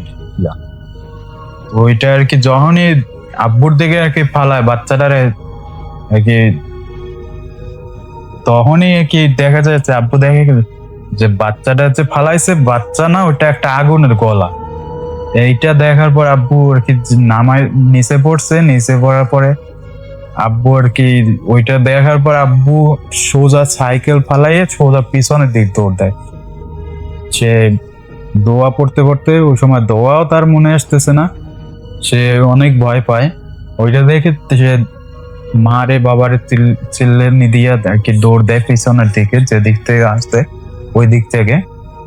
দৌড় দিয়ে যাওয়ার পরে আব্বু, ওই যে আমি বলছিলাম যে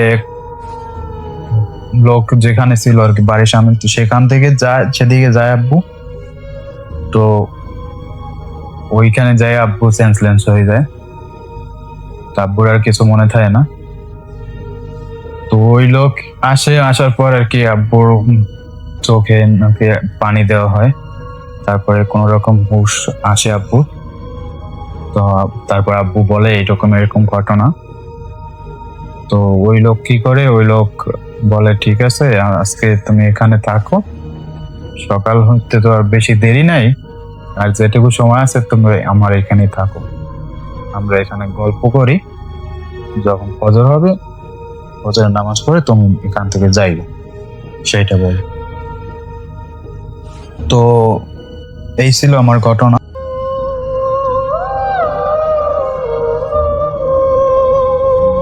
তো এই ঘটনাটি আমাদের সাথে শেয়ার করেছে নারায়ণগঞ্জ থেকে রাসেল।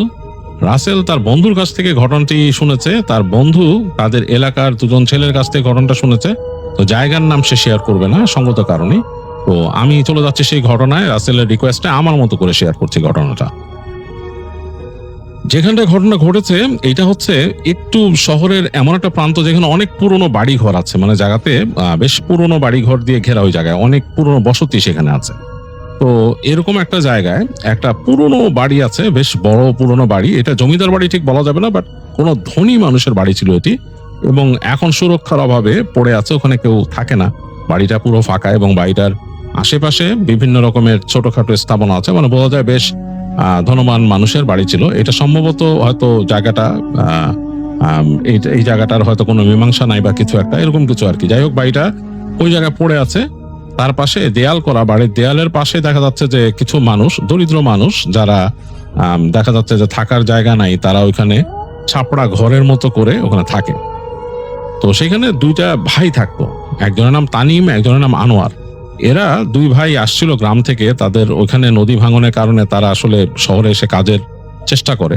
তো কাজকর্ম ওখানে না পেয়ে তারা বিভিন্ন রকমের ছোটখাটো কাজ শুরু করে, মানে সুযোগ পেলে দেখা যাচ্ছে বোতল, প্লাস্টিকের বোতল এগুলো কালেক্ট করে নিয়ে যে দোকানে বিক্রি করে, আবার অনেক সময় রিক্সা চালায়, টুকিটাকি মানুষের কাজকর্ম করে দেয়। এগুলো করেই নাকি দুই ভাই চলছিল। তো এই দুই ভাই ওইখানে ওই যে সেই বাড়িটার পাশে যে দেয়ালের অংশের পাশে সেই জায়গায় তারা ওই ছাপড়া ঘরে থাকতো রাতের বেলা। তো তারা শুনতো, যখন তারা নতুন এখানে উঠছে তারা শুনতো যে ওইখানে নাকি বিভিন্ন রকমের ভৌতিক ব্যাপার স্যাপার মানুষ দেখতে পায় ওই বাড়ির ভিতরে বা এদিকে। তাদেরকে সবাই নিষেধ করতো যে কখনো বাউন্ডারি ক্রস করে ওই পাশে যাবা না। তো তানিম আনোয়ার মনে করতো যে ভাই তারা হয়তো দরিদ্র মানুষ দেখে মানুষ মনে করে যে তারা কি না কি করবে বা তারা কোনো খারাপ কাজ করবে বা চুরি করবে, এরকম ভাবতো আর কি। এই জন্য মনে হয় মানুষ মানা করে। যাই হোক, তারা মনে মনে কষ্ট পেত, কিন্তু কারণ তারা দুই ভাই অনেক পরিশ্রমী এবং ভালো মানুষ, কোনো রকমের উল্টাপাল্টা জিনিসে তাদের চিন্তা ভাবনা নাই, এবং তাদের অবস্থা একসময় বেশ ভালো ছিল। তারা তখন মানে যখন ভালো অবস্থা ছিল তখন তারা খুব সুন্দরভাবে দিন কাটাতো। এই নদীর ভাঙনের ফলে তাদের অনেক ক্ষতি হয়েছে এবং তারা আসলে এই কর্মহীন হয়ে পড়ছে, এবং তাদেরকে এখন কেউ কাজও দিতে চাচ্ছে না। তখন কৃষিকাজে অভ্যস্ত ছিল, এখন তাদের মানে সেরকম জমি জমাতে কিছুই নাই, সেখানে জমি জমাই নাই, শহরে সেরকম ছিন্নমূলের মতো আছে। খুব কষ্ট পেত দুই ভাই। তো এরকম এক শীতকালের রাতে সারাদিন কাজ করছে তামিম আনোয়ার দুই ভাই। কাজ করে এসে বসে দেখা যাচ্ছে তাদের টুকিটাকি খাবার ছিল, সেগুলো খাইছে। ওই দিন তেমন একটা ইনকামও করতে পারে নাই, খাবার দাবার যে খুব ভালো হয়েছে তা না, পেটে ক্ষুধা অনেকটা। তো কাগজপত্র দিয়ে শীত যেহেতু পড়ছে, আগুন জ্বালায় বসে দুই ভাই আগুন পোহাচ্ছে। আগুন পোহাতে হঠাৎ করে তানিমের কাছে ভালো লাগে না, তার মনে জানি কেমন একটু মনটা খারাপ হয়। তানিম চিন্তা করে যে আমি একটু হাঁটাহাঁটি করে আসি। তো তার ভাইরা বলে যে যাবি? বলে কোথায়? আমি হাঁটবো। বলে কই হাঁটবি? হাঁটবো যেখানে ইচ্ছা হাঁটবো। তা আনোয়ার নাকি বলে যে না, আমার ভাল লাগতেছে না, তুই যা। তো তানিম তার ভাইকে রেখে হাঁটা শুরু করে। তো হাঁটতে হাঁটতে সে যাচ্ছে এবং তার মানে মনটা বেশ খারাপ। সে ওই যে দেয়াল ধরে, ওইখানকার যে বাউন্ডারি দেয়াল, ওই পাশে গাছ লাগানো, অনেক গাছ আছে, গাছগাছালি পাই দিয়ে হেঁটে যাচ্ছে। মনটা খারাপ, তাদের ভালো দিনের কথা চিন্তা করে, তাদের গ্রামের কথা চিন্তা করে, গ্রাম কেমন ছিল, গ্রামে কিভাবে চলতো, তাদের সেই দিন সন্ধ্যার পর কিরকম দিন কাটতো। তখন দুই ভাই পড়াশোনাও করতো, তারা দুই ভাই একদম পিঠাপিঠি আর কি, এক ক্লাস উপরে নিচে পড়তো আর কি। যাই হোক, এগুলো মনে করে হাঁটতে হাঁটতে তার কাছে খুব খারাপ লাগে। রাস্তা দিয়ে মানে শীত পড়ছে, শীতে শহরের ঠান্ডাতে দেখা যাচ্ছে যে ওই যেখানে গাছগাছালি আছে ওইখানে বেশ কুয়াশা কুয়াশা, রিক্সা যাচ্ছে এরকম। দূরে এক বাদামালা বাদাম বিক্রি করতেছে, সেই কুপির আলো জ্বলতেছে, এতগুলো বাদাম নিয়ে বসছে। তানিমের খুব ইচ্ছা করতেছিল যে সে ওখান থেকে বাদাম কিছু কিনে খায়, কিন্তু সে ওটা কিনতে পারবে না কারণ তার কাছে টাকা নাই। তো মন খুব খারাপ, তখন চিন্তা করতেছিল যে এই সামান্য 2 টাকার বাদামেও কিনতে পারবো না। মানে এটা এখন থেকে বেশ অনেকদিন আগের ঘটনা, আজ থেকে প্রায় 20 বছর আগের ঘটনা। তো তখন 2 টাকায় বাদাম পাওয়া যেত আর কি। তো যাই হোক, তানিম হাঁটতে হাঁটতে যাচ্ছে, হাঁটতে হাঁটতে গিয়ে এক সময় সে দেখে যে ওই যে বাড়িতে ঢোকার যে বাউন্ডারিটা এখান থেকে খোলা আর কি, বাউন্ডারি দেয়াল নাই। তো সে চিন্তা করে যে এই জায়গা দিয়ে তো খুব একটা আশা হয় নাই, যাই হাঁটি ভিতরে কি আছে। হেঁটে হেঁটে সে ঢুকে যায় বাড়ির পুরা যে কম্পাউন্ডের ভিতরে ঢুকে যায়। ঢুকে দেখতেছে যে এই জায়গাটা মোটামুটি ওই ঘাস উঁচু উঁচু হয়ে জন্মায় আছে। ঘাস তো এখানে মেনটেন করা হয় না, উঁচু নিচু ঘাস হয়ে রয়েছে। এদিকে 2-1টা এখানে মনে হয় কিছু ছিল, সেগুলোর ভাঙা দেয়াল আছে।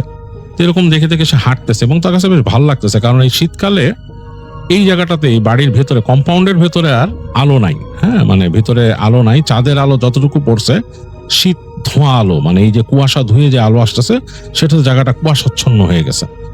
এর মধ্যে দিয়ে হেঁটে যাচ্ছে, তার কাছে একেবারে অন্যরকম লাগতেছে। সে মোটামুটি হারায় গেছে। তার কাছে হঠাৎ মনে হচ্ছে যে সেই তাদের গ্রামে আছে, যেটা ভেঙে গেছে, যে গ্রাম এখন নাই। তার কাছে মনে হচ্ছে সেই গ্রামের কোনো একটা পথ দিয়ে সে হেঁটে যাচ্ছে। সে অনেকটা হারায় গেছে, মানে আসলে তার এই মানে মন খারাপ থেকে তাকে অন্য একটা জগতে নিয়ে গেছে। চিন্তা করতে করতে সে হাঁটতেছে, হাঁটতে হাঁটতে সে যে এক সময় দেখলো যে সে ওই মূল যে দালানটার কাছে চলে আসছে। তো তাকায় সে দেখতেছে চাঁদের আলো পড়ছে বিল্ডিংটার উপরে, মানে ভাঙাচোরা বিল্ডিং, বেশ পুরান, তারপরে অন্যরকম লাগতেছে। চিন্তা করলো যে পিছন দিয়ে ঘুরে আসে, বিল্ডিংটার পিছনটা কেমন দেখে আসি, এই তো আসি না। তো হাঁটতে হাঁটতে বিল্ডিংটার একদিকে চলে গেল, এখানে অনেক গাছগাছালি, এবং তার পাশে ওই বিল্ডিং এর এই বাড়ির মানে এই বিল্ডিং এর একটা দেয়াল বাউন্ডারি, তারপরে ওই পাশে আরো একটা স্থাপনা, সেটা কোন একটা স্থাপনা, যাই হোক, কিন্তু অন্ধকার, কেউ নাই, বড় গাছ উঠে গেছে এখানে। তো তানিম কি মনে করে হেঁটে ঢুকলো এখানে। সে তো গ্রামের ছেলে, সে ভয় পায় না, সে হেঁটে ওই যে ওই গাছগাছালির ওই দিকে যাচ্ছে আর কি পিছনে। তো যখন ওইতে যাচ্ছে সে দেখলো যে খুব সুন্দর ঘ্রাণ আসতেছে খাবারের, মনে হচ্ছে যে কেউ মানে খুব মানে মজা করে বিরিয়ানি রান্না করতেছে, যে ড্যাক বসা বিরিয়ানি রান্না করে কোন অনুষ্ঠান হলে যেরকম সেরকম এই জায়গায়। তো তানিমের কাছে অবাক লাগলো যে এখানে রাত্রেবেলা এত বিরিয়ানি কে পাকাইতেছে, মানে এত সুন্দর ঘ্রাণ আসতেছে, মনে হচ্ছে যে ওরসের খাবার যেরকম রান্না হয় সেরকম। তো তানিম আস্তে আস্তে হেঁটে হেঁটে যাচ্ছে, মানে খুব আগ্রহ বসে কি ব্যাপার এখানে। তো সে হেঁটে যে যখন নাকি ওই বিল্ডিংটার ওই গাছগাছালি রিসাইড দিয়ে পার হয়ে মূল বিল্ডিং এর পেছনের অংশে আসলো, তো ওইখানে দেখলো যে একটা ফাঁকা জায়গা। সেই ফাঁকা জায়গাটার মধ্যে অনেকগুলো ড্যাগ, মানে খাবারের ড্যাগ, সেগুলো রান্না হয়েছে রাখা। ওটা নিচে মনে হয় কয়লা দিয়ে গরম করতেছে, আগুন কিন্তু জ্বলতেছে না দাউ দাউ করে, কয়লা দিয়ে জ্বলতেছে, মানে সে কয়লাতে গরম হচ্ছে। একজন সাদা আলখাল্লা পরা মানুষ, মানে আলখাল্লা পরা, আরবরা যেরকম আলখাল্লা পরে সেরকম আলখাল্লা পরা, এবং মাথার মধ্যে ওরকম কাপড় দিয়ে আটকানো, মানে মাথাটা ঢাকা। সে একটা বড় এরকম চামচ দিয়ে আস্তে করে ওই খাবারের যেই ড্যাগটা এই পাশে গরম হয়েছে নতুন, সেটাকে নাড়তেছে এরকম। আর সে তাকায় দেখলো তার থেকে অনেক সামনে, মানে এখানে তো মিনিমাম 7-8টা ড্যাগ এরকম রাখা, তার থেকে অনেক সামনে ওই রাস্তা চিকন দিয়ে, মানে পাশে একটা চিকন রাস্তা বের হয়ে গেছে।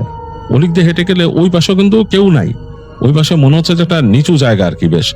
ওইখানে সে দেখতে পাচ্ছে যে অনেকগুলো মানুষ বসে, একই রকম এরকম আলখাল্লা পরা বসে আছে ওইখানে, এবং তাদের সামনে মনে হচ্ছে একটা দস্তরখান বিছানো, মানে খাবার দিবে এরকম।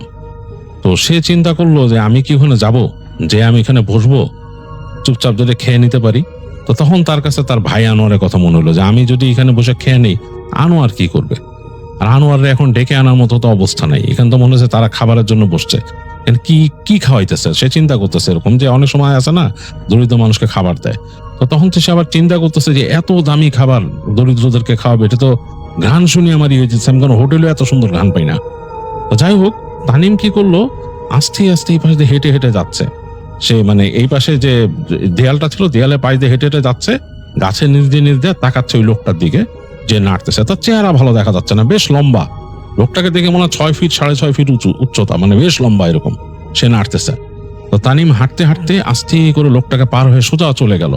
সোজা গিয়ে সে ওই যে নিচু জায়গা যেখানে মানুষ বসে আছে দেখছে, সে ওই জায়গা দিয়ে এলো। এখন তো দূর থেকে মানে মানুষগুলোকে মনে হয়েছিল যে অনেক ছোট ছোট, এখন মানুষগুলোকে দেখা যাচ্ছে বেশ বড়। সে বুঝতে পারছে যে এই মানুষগুলো বেশ উচ্চতা ভালো। তো সে চিন্তা করতেছে, এবং সবাই আলখাল্লা পরা। তখন ভাবলো যে আমি যে এদের পাশে কিভাবে বসবো, এরা তো নিশ্চয়ই মানে মনে হইতেছে যে কোনো একটা মানে তারা হয়তো কোনো একটা দাওয়াতে আসছে বা কিছু, তাদের কোনো এখানে একটা অনুষ্ঠান আছে, এর জন্য এদের পাশে তো আমার বসার কোনো উপায় নাই। তারপরও সে হাঁটতে হাঁটতে আরো কিউরিয়াস হয়ে কাছে গেল, ওই নিচু অংশটার কাছে গেছে। শীত বেশ জেগে পড়ছে, এই জায়গাটা বেশ ঠান্ডা, কাঁপুনি লেগে গেছে।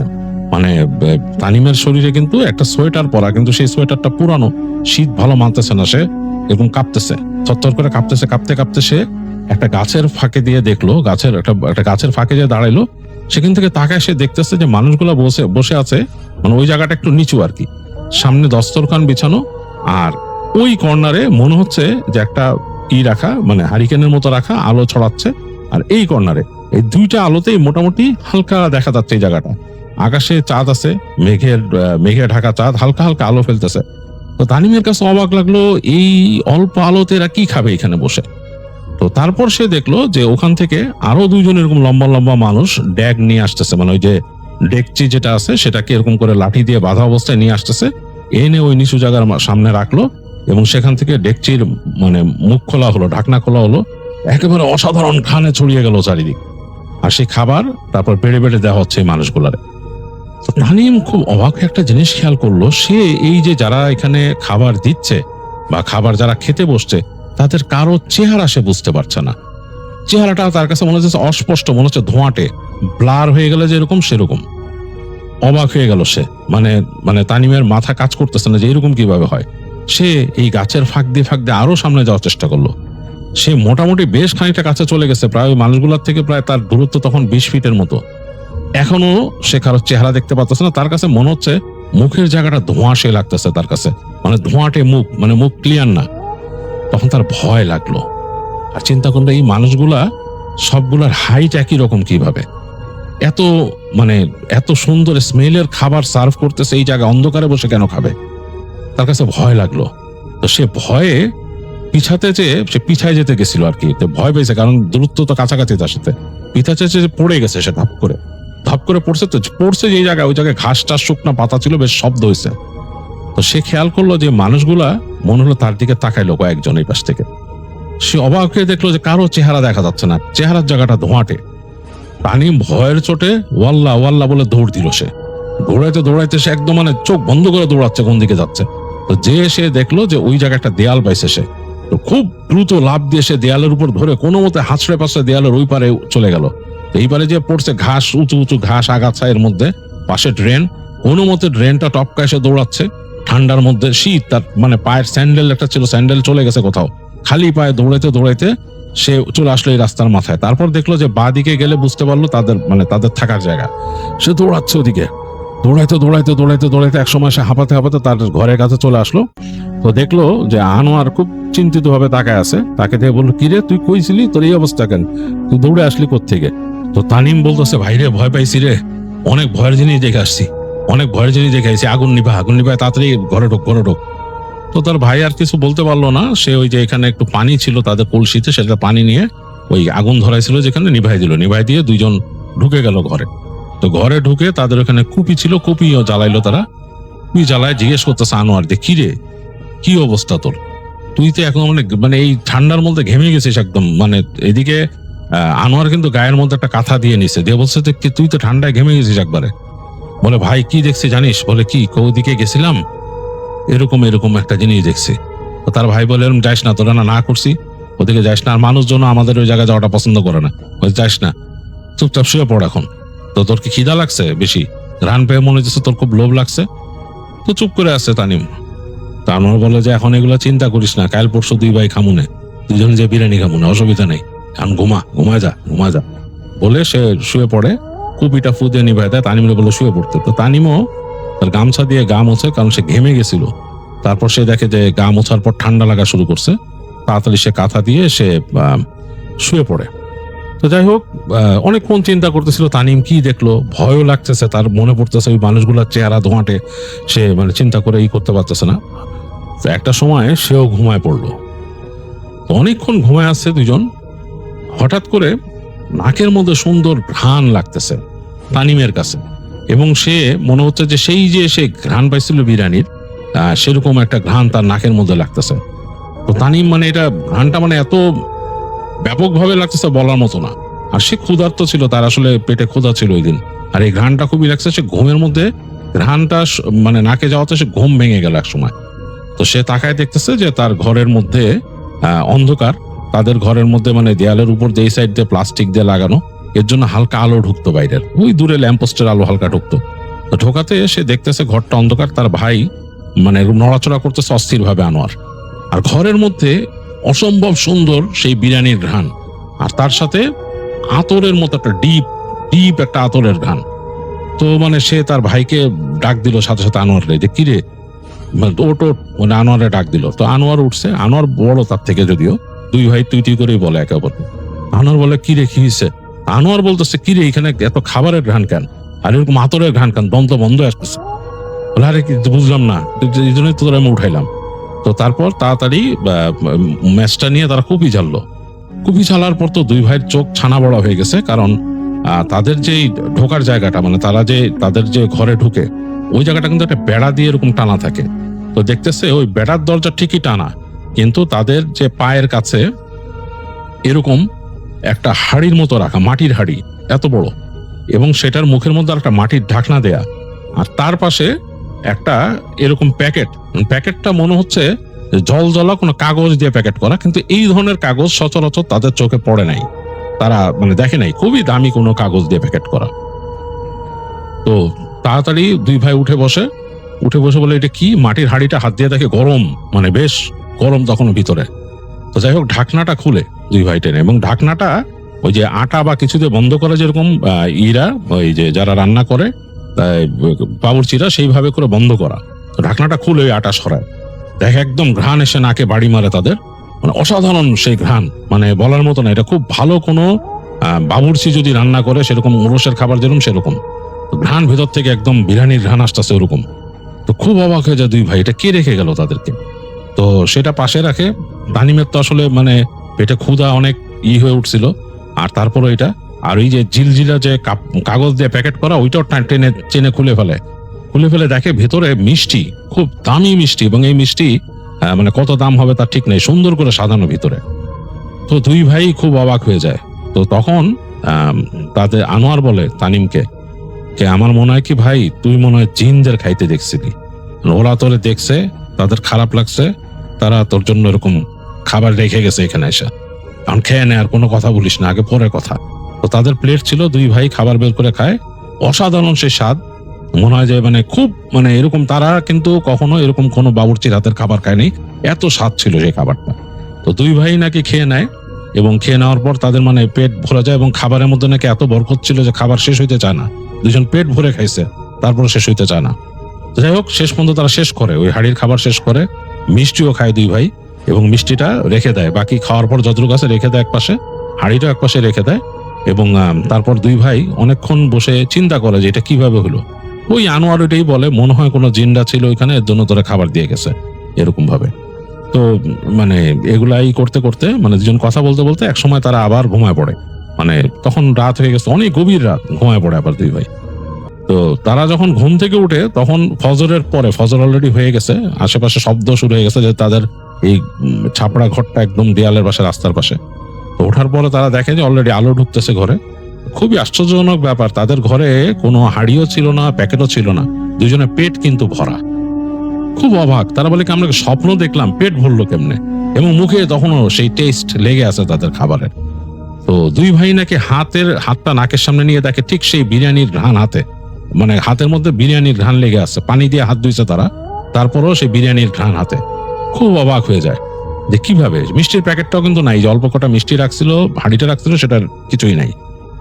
তো এইটা ছিল তাদের দুই ভাইয়ের একটা আশ্চর্যজনক জিনিস। এবং এরপর নাকি মাঝে মাঝেই তানিম ওখানে ঘোরাঘুরি করতো, যে এরকম ভাবে তাকে মানে জিনরা কিছু দিয়ে যায় নাকি খাওয়ার জন্য। তো সেরকম আর কিছু সে পায় নাই, ওই দিনই তার এটাই ছিল। ওই বাড়ির মধ্যে আর সাহস করে ঢুকে নাই তারা, কারণ এটাতে পরে কি হয় না কি, মানে সমস্যা হয় কিনা কে জানে। কিন্তু ওইটা ছিল তাদের একটা অন্যরকম এক্সপিরিয়েন্স, এবং সেরকম স্বাদের খাবার নাকি দুই ভাইয়ের কেউই আর কখনো পায় নাই। কত জায়গায় খাবার খাইছে, ওরকম আর পায় নাই। তো এই ছিল রাসেলের শেয়ার করা ঘটনা। রাসেলের বন্ধু তার কাছে শেয়ার করছে, এটা তাদের এলাকার, তাদের যে এলাকা সেখানকার একটা ঘটনা। আর আমার কাছে বেশ ইন্টারেস্টিং লাগছে, বেশ ভালো লাগছে। এরকম কিন্তু আমি শুনছি অনেকের কাছে যে এরকম অনেকেই জিনদের আনা খাবার খাইছেন, অনেকেই বলে এরকম। আমি কিন্তু শুনছি অনেকের কাছে এরকম শোনা যায়।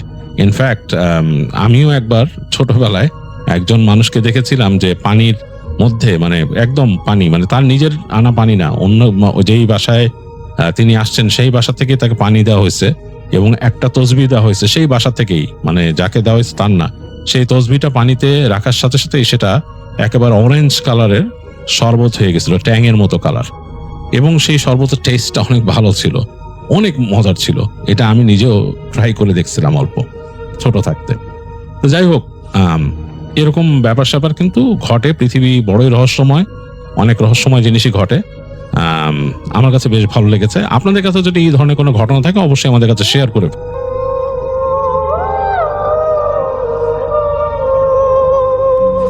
যেটা আমার দাদার সাথে ঘটে, আমি আমার দাদা সম্পর্কে একটু বলে নিচ্ছি। আমার দাদা ছিলেন একজন পরহেজগার লোক। উনি কখনো নামাজ মিস করতেন না, 5 ওয়াক্ত নামাজ পড়তেন। এবং আমার দাদার কাছে অনেক মানুষ আসতো যাদের নাকি জিনে আসর করছে, বদ জিনে আসর করছে, দেন সাপে কাটে, এরকম সমস্যা। তারপরে তাবিজ কুমার, কাউকে যদি কেউ বান মারে সেগুলো আমার দাদা কাটাইতে পারতেন। তার বিনিময়ে কখনো কারো কাছ থেকে উনি টাকা নিতেন না।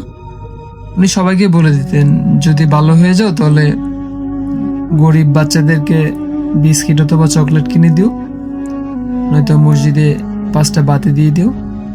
তালিব ভাইয়া, ঘটনাটি ঘটে 1988 সালে। তখন আমরা সবাই জানি সারা দেশে বন্যা হয়েছিল। সে বন্যার মধ্যে আমার বাবা ছিল তখন সিলেটে, আমার বাবার ব্যবসা ছিল সিলেটে, ব্যবসায়িক কাজে সিলেটে ছিলেন। আমার দাদা ছিল বাড়িতে। তো দাদার কাজকর্ম বন্ধ হওয়ার পরে দাদা ঠিক করলেন যে উনি বড়শি দিয়ে মাছ ধরবে তখন। তো তারপর দাদা একটা নৌকা ম্যানেজ করে অনেকগুলা বড়শি বানায়, যেটাকে আলিফ ভাই আমাদের গ্রামের ভাষায় ছড়া বড়শি বলা হয়। ছোট ছোট খুঁটির মাথায় বড়শির সুতাটা বাঁধা থাকে। তো খুঁটিটা পরে মাটির মধ্যে গাইতে দিয়ে চলে আসে সন্ধ্যায়, দেন রাতে এটা থেকে চেক করে যদি মাছ লাগে তো মাছটা উঠে আনে। তো সেদিনও আমার দাদা অনেকগুলা বড়শি নিয়ে উনি চলে যায়, বিকেলের দিকে চলে যায়। বিকেলে যাওয়ার পর কোন কোন জায়গায় অনেক বড়শিগুলা গাঁথবে সেই জায়গা ঠিক করে বড়শিগুলা গেঁথে চলে আসে। তো আসার পর খাওয়া দাওয়া শেষ করে আমার দাদা হাঁড়ি কেনে তেল একদম ফুল করে উনি আবার চলে যান নৌকা নিয়ে। একাই যান সেদিন। আমার যে ছোট কাকা ছিল উনি ছোট ছিল তখন, সেই জন্য আমার কাকাকে সাথে নিয়ে যায়নি। তো তারপর ফার্স্টে যাওয়ার পরে একটু পরে পরে দাদা বড়শিগুলো চেক করতো যে মাছ লাগছে কিনা। যে বড়শি থেকে আলিফ ভাইয়া মানে টোপ চলে যেত সেখানে আবার দাদা টোপ লাগাই দিত। তো সেই জন্য ওই রাত 9টা-10টা থেকে সারা রাত্রি একটু পরে পরে মাছ চেক করতো যে মাছ লাগছে কিনা। তো যাওয়ার পরে দাদা অনেকগুলা মাছ পান। তো পাওয়ার পরে তখন সময় হবে 1টা থেকে 2টার মধ্যে। তো তারপর পাশে একটা কবরস্থান ছিল। আসলে আলিফ ভাই তখন বন্যা হওয়ার কারণে আশেপাশে যে ছোট ছোট কবরস্থানগুলো ছিল সেইগুলা অনেকটাই পানির নিচে চলে যায়। তো অন্য একটা গ্রাম থেকে নৌকা দিয়ে এসে এখানে একটা কবর দেওয়া যায়, যেটা আসলে আমার দাদুও জানতো না। দাদুদের বাড়ি থেকে একটু দূরে ছিল বিদায়, নয়তো আমার দাদু প্রত্যেকটা জানাজাতে অংশগ্রহণ করে।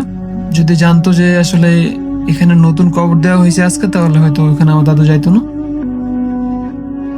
তো তারপর আমার দাদু রাউন্ড দেওয়ার পরে মানে মাছগুলো উঠানোর পরে উনি নৌকাতে বসে।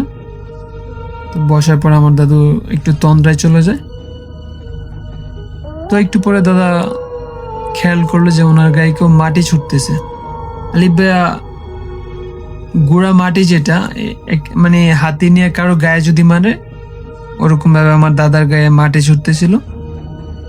তো আমার দাদা মাটি গায়ে পড়ছে, এটা পরে উনি তন্দ্রা থেকে উঠে যায়। উঠে উনি খেয়াল করলেন যে এই যে কবরস্থান, প্রায় 10-12 হাত দূরে কবরস্থানটা ছিল, সেখানে একটা কবর দেখা যায়, নতুন কবর। তখন আলিফ ভাইয়া জ্যোৎস্না রাত ছিল, মোটামুটি দূর থেকে সব দেখা যাচ্ছিল।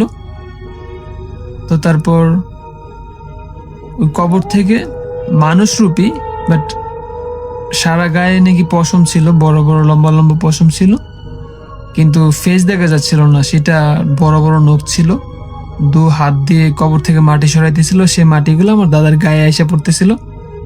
তো দাদা তখন এটা পিছন থেকে দেখে।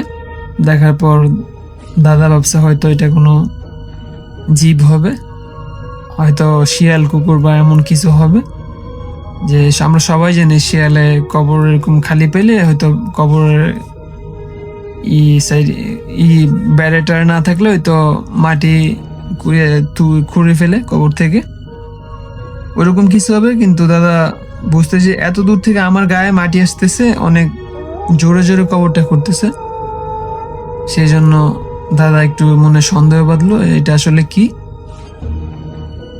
পরে দাদা যা সূরা জানতো উনি সব পড়তে থাকে, চুপ করে বসে সব পড়তে থাকে। তো একটু পরে দাদা খেয়াল করলো যে সেই জীবটা মানুষটাকে উঠাই ফেলছে কবর থেকে, কাফনের কাপড় সহ ওনার কাঁধে করে। লাস্টটা আলিফ ভাইয়া পানির উপর দিয়ে নিয়ে হেঁটে চলে যাচ্ছে, কাঁধে করে নিয়ে চলে যাচ্ছে। আমার দাদার নৌকাটা যেখানে ছিল তার হয়তো 5-7 হাত দূর দিয়ে লাশটা নিয়ে কাঁধে করে চলে যাচ্ছে পানির উপর দিয়ে হেঁটে। যাওয়ার সময় আমার দাদা চুপ করেছিল, যত দোয়া দরুদ জানে তা পড়তেছিল। একটু পরে দাদা খেয়াল করলো এটা জিপটা দাঁড়াইছে এক জায়গায়। দাঁড়ানোর পরে আমার দাদার দিকে 2টা চোখ এক সাইড করে তাকাইছে। দাদা দেখার পর অনেক ভয় পায়, কারণ আলিফ ভাইয়া ওনার কোনো চোখ ছিল না, যেটা ছিল পুরো আগুনের গোল্লার মতো, 2টা মনে হয় আগুনের গোল্লা জ্বলজ্বল করতেছে, এরকম ছিল ফেসটা। কালো কুচ্ছিতে একটা ফেস ছিল, মনে হচ্ছে আগুন দিয়ে কেউ ঝলসায় দিছে, এরকম একটা ফেস ছিল। দাদার দিকে তাকায় একটা মুচকি হাসি দিয়ে সেটা আবার চলে যায়। দাদা এটা দেখার পরে দোয়া দরুদ পড়ে উনি চিন্তা করতেছে এটা কি দেখলাম, আসলে কোনো জীবজন্তু নাকি এটা অন্য কিছু। তো এগুলা ভাবতে ভাবতে আসলে আলিফ ভাই দাদা অনেক কিছু জানতো, আমি ফার্স্টে বলছি আপনাকে, সেজন্য দাদা এতটা ভয় পায়নি। ভয় পাইছে যে তা না, ভয় পাইছে কিন্তু অনেক কিছু জানতো দাদা, সেজন্য ওইরকম স্ট্রংয়ে ছিল। তো তারপর দাদা ঠিক করলো না আজকে আর থাকা যাবে না, চলে যাব। তো তারপর দাদা নৌকা নিয়ে বাসায় যাবে। একটু পরে যাওয়ার পরে উনি লক্ষ্য করলো নৌকা কিসের মধ্যে যেন আটকাই গেছে। তো তারপর দাদা ভাবলো কি ব্যাপার, এখানে তো মাটি নেই, আসার সময় এখান দিয়ে আসছি, কিছু তো ছিল না, কি ব্যাপার এখন কিসে আটকাইলো। তো তারপর দাদার হাতে যে হারিকেনটা ছিল সে হারিকেনটা নিয়ে সামনে যায়। সামনে গিয়ে দেখে, এখন এই কথাটা বলতেছি আলিফ ভাই, আমার শরীরের লোমগুলা দাঁড়ায় গেছে। দেখে একটা লাশ পানিতে পড়ে আছে, যেটার চোখ ছিল না, বুক থেকে পেট পর্যন্ত কিছুই ছিল না, ইভেন ভিতরে যা যা ছিল, কলিজা যা যা ছিল তার কিচ্ছুই ছিল না। তারপর আলিফ ভাই এটা দেখে দাদা আর সেন্স ধরে রাখতে পারেনি, দাদা সেখানেই সেন্সলেস হয়ে পড়ে যায়। তারপর আশেপাশে যত জেলেরা ছিল ওরা সবাই চলে গেছে।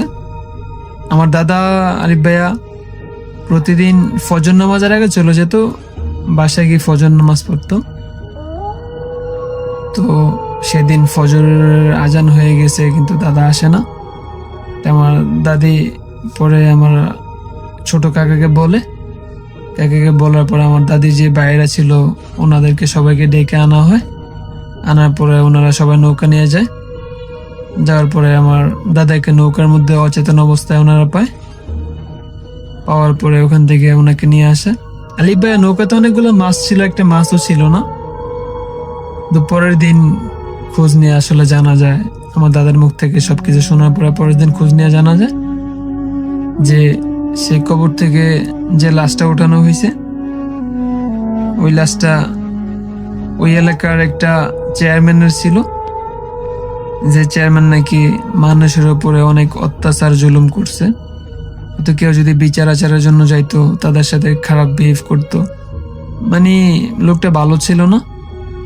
ওই লোকটা লাস্টে এরকম করা হয়। পরের দিন অনেক মানুষ যায় নৌকা নিয়ে, যাওয়ার পর দেখে ঠিকই কবরের লাশ নেই। তো যেখানে আমার দাদা লাশটা দেখছে আলিফ ভাই, সেখানে লাশটাকে পাওয়া যায়নি।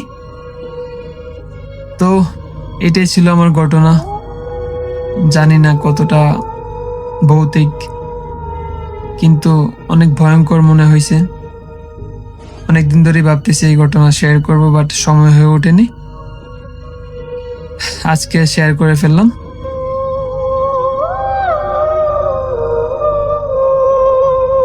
আসসালামু আলাইকুম রাসেল ভাই, আপনাকে অসংখ্য ধন্যবাদ আমাকে এই সুযোগ করে দেওয়ার জন্য। আজকের ঘটনাটি পাঠিয়েছেন রাজশাহীর একজন শ্রোতা। তার অনুরোধে তার নাম পরিবর্তন করা হয়েছে, আমরা তাকে রায়হান নামে উল্লেখ করব। রায়হান লিখেছেন, আমি কোনোদিনও ভূত প্রেতে বিশ্বাস করতাম না। কালো জাদু, তাবিজ, ঝাড়ফুঁক সবকিছুতেই আমি কুসংস্কার ভাবতাম।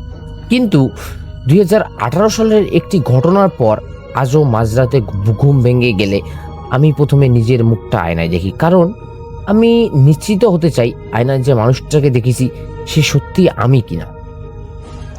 আমি তখন একটি সফটওয়্যার কোম্পানিতে কাজ করতাম। অফিসের কাজে আমাকে প্রায় দেশের বিভিন্ন এলাকায় যেতে হতো। একদিন খবর এলো আমাদের কোম্পানির একটি পুরনো জমিদার বাড়ি সংস্কারের কাজ শুরু হবে।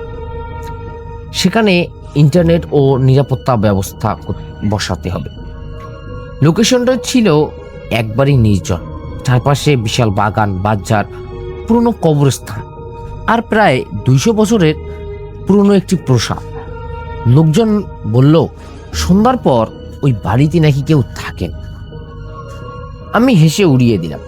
প্রথম দিন বিকেলে পৌঁছে দেখি বাড়িটার ভিতরে অদ্ভুত রকমের ঠান্ডা, বাহিরে আবার প্রচন্ড গরম।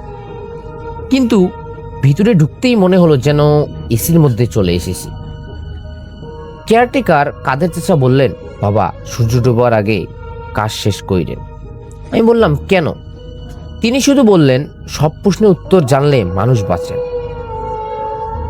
রাত 8টার দিকে আমার কাজ শেষ হল, কিন্তু গাড়ি আসতে দেরি হবে, তাই বাধ্য হয়ে অপেক্ষা করতে লাগলাম। বিদ্যুৎ ছিল, লাইট জ্বলছিল, মনে হচ্ছিল বাড়ির প্রতিটা করিডোরে কেউ একজন দাঁড়িয়ে আমাকেই দেখছে। হঠাৎ দ্বিতীয় তলা থেকে কারো হাঁটার শব্দ পেলাম। আমি ভাবলাম হয়তো কেয়ারটেকার। ডেকে বললাম, চাচা। কোনো উত্তর নেই। মোবাইলের ফ্ল্যাশ জ্বালিয়ে সিঁড়ি বেয়ে উপরে উঠলাম।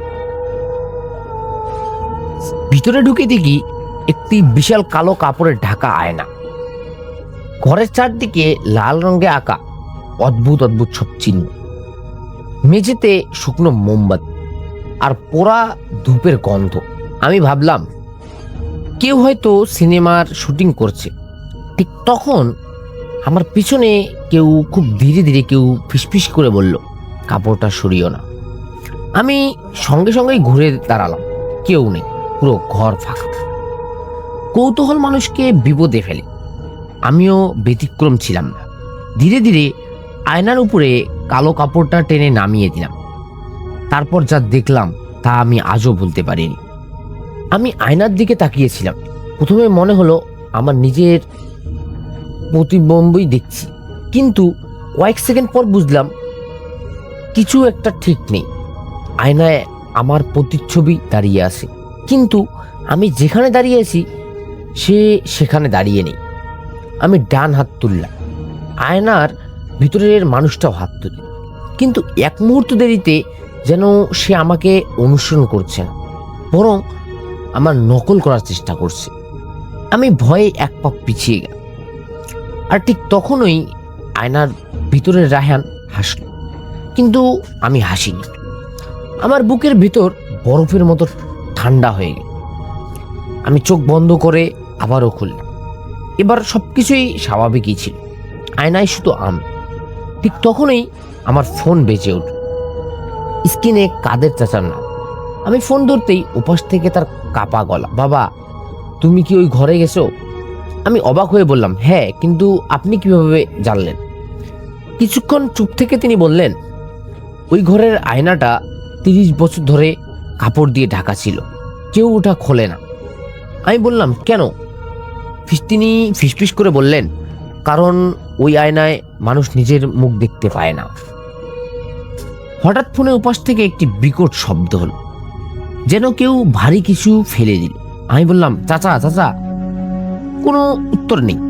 তারপর একটা অন্য গলা শোনা গেল, একটা মেয়ের গলা, রায়হান।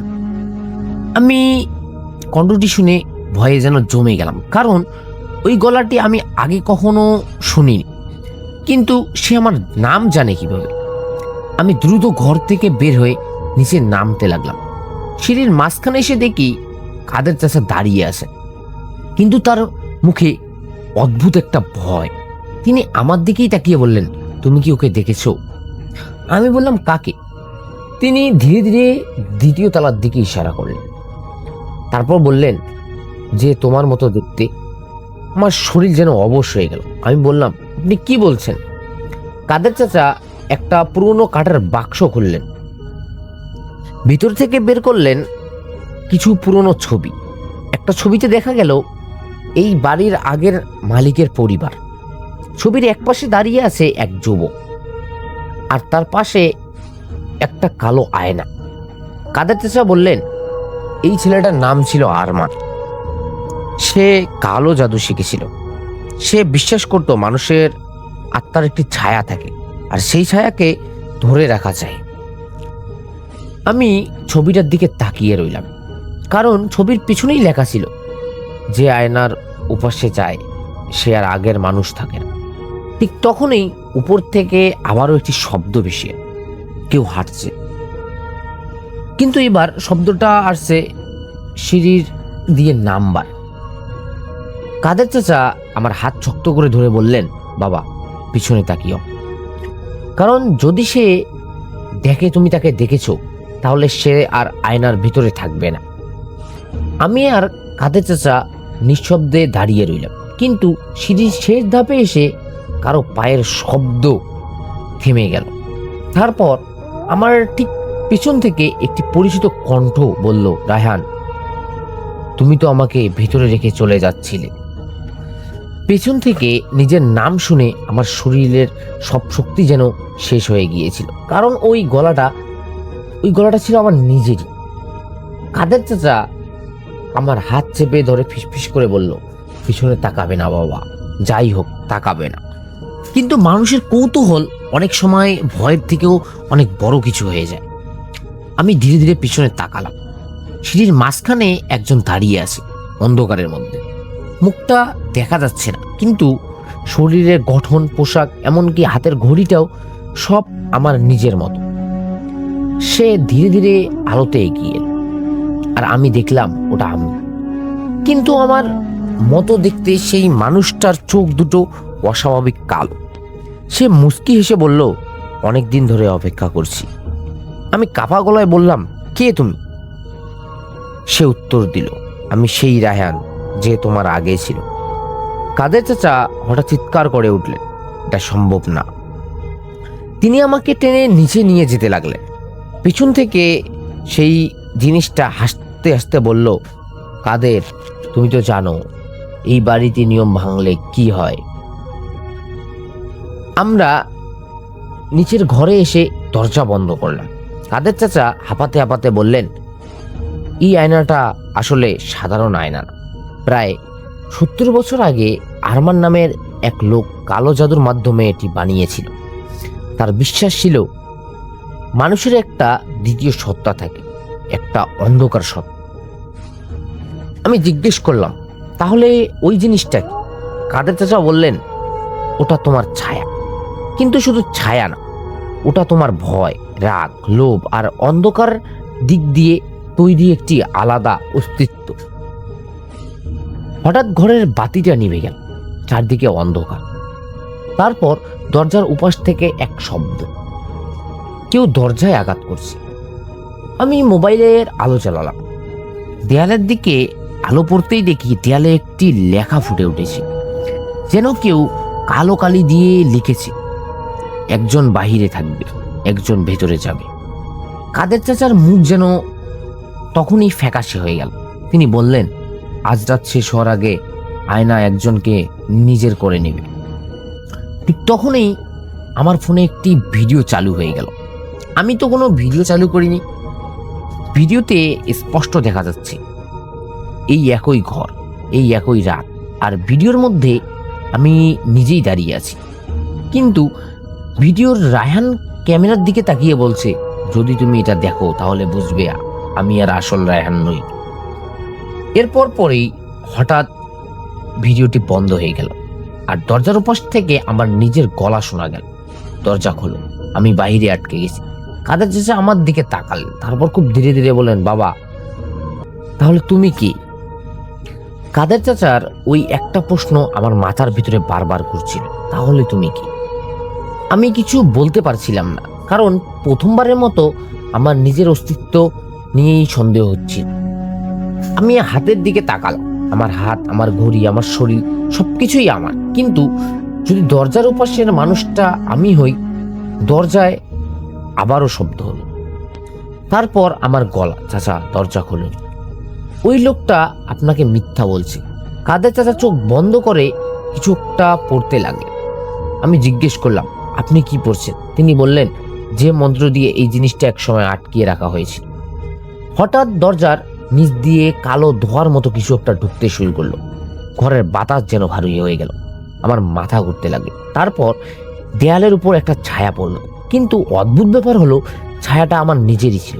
ছায়াটি দাঁড়িয়ে ছিল আমার থেকে আলাদা দিকে। কাদের চাচা ভয়ে পিছিয়ে গেলেন। তিনি বললেন, এটা অসম্ভব, এত বছর পরও ওর শক্তি কমেনি। আমি জিজ্ঞেস করলাম, কার শক্তি? কাদের চাচা ধীরে ধীরে বললেন, আরমানের। তিনি জানালেন, আরমান শুধু কালো জাদু করতো না, সে বিশ্বাস করত মানুষকে অমর করার একটা উপায় আছে। তার ধারণা ছিল মানুষের আত্মাকে যদি আয়নার মধ্যে আটকিয়ে রাখা হয় তাহলে মৃত্যু তাকে ছুঁতে পারবে না। কিন্তু সেই পরীক্ষায় সে নিজের আত্মাকে অর্ধেক হারিয়ে ফেলে, আর সেই অর্ধেক বেঁচে ছিল ওই আয়নার ভেতর। হঠাৎ ঘরের দরজা নিচ থেকেই খুলে গেল। বাইরে কেউ নেই, শুধু করিডোরের শেষে সেই কালো আয়না। কিন্তু এবার এই আয়নাটা দ্বিতীয় তলায় আর নেই, এটি আমাদের ঠিক সামনে। আয়নার ভিতরে আমি দেখলাম দুজন রায়হান দাঁড়িয়ে আছে, একজন আমি, আরেকজন সে আমার মতো দেখ। আয়নার ভিতরে সেই মানুষটা বলল, তুমি জানো না তুমি কতদিন ধরে আমার জায়গায় বেঁচে আছো। আমি চিৎকার করে বললাম, মিথ্যা। সে এক বিকট হাসি দিল। তারপর বলল, তাহলে তোমার ছোটবেলার কথা মনে আছে? আমি থেমে গেলাম, কারণ আমার ছোটবেলার একটা ঘটনা আমি কখনো কাউকে বলিনি। সে বলতে শুরু করলো, 7 বছর বয়সে তুমি পুকুরে পড়ে গিয়েছিলে। 3 মিনিট তোমার কোনো শ্বাস ছিল না, আর যখন তুমি চোখ খুলেছিলে তুমি আগের মতো ছিলে না। আমার মাথায় হঠাৎ কিছু ঝলক দিয়ে উঠল, একটা অন্ধকার ঘর, একটা পুরনো আয়না, আর একটা কণ্ঠ। সে বলছে, তোমার জায়গাটা আমি রাখলাম। আমি পিছিয়ে গেলাম। কাদের চাচা আমার দিকে তাকিয়ে শুধু একটা কথা বললেন, বাবা তোমার জন্মের আগে থেকে এই আয়না তোমাকে চিনত। ঠিক তখনই আয়নার ভিতরে রায়হান হাত বাড়িয়ে দিল আর বলল, এসো, তোমার আসল জীবনটা তোমাকে ফিরিয়ে দিই। আমি বুঝতে পারছিলাম না আমি কি সত্যিই রায়হান, নাকি আমি শুধু কারো ধার করা একটা জীবন নিয়ে বেঁচে আছি। হঠাৎ আয়নার উপরে ফাটল ধরলো, কাঁচ ভাঙার শব্দ, আর সেই ফাটলের ভেতর থেকে বেরিয়ে এলো একটি কালো হাত। এরপর পরেই আমি ওখানেই অজ্ঞান হয়ে যাই। পরের দিন সকালে যখন আমার জ্ঞান ফেরে তখন আমি হাসপাতালে থাকি। যতটুকু জানিছি এলাকার লোকজন আমাকে ওই বাড়ির বাইরে থেকে তুলে হাসপাতালে ভর্তি করিয়েছিল। ধন্যবাদ রাসেল ভাই, আজকের ঘটনাটি এই পর্যন্ত।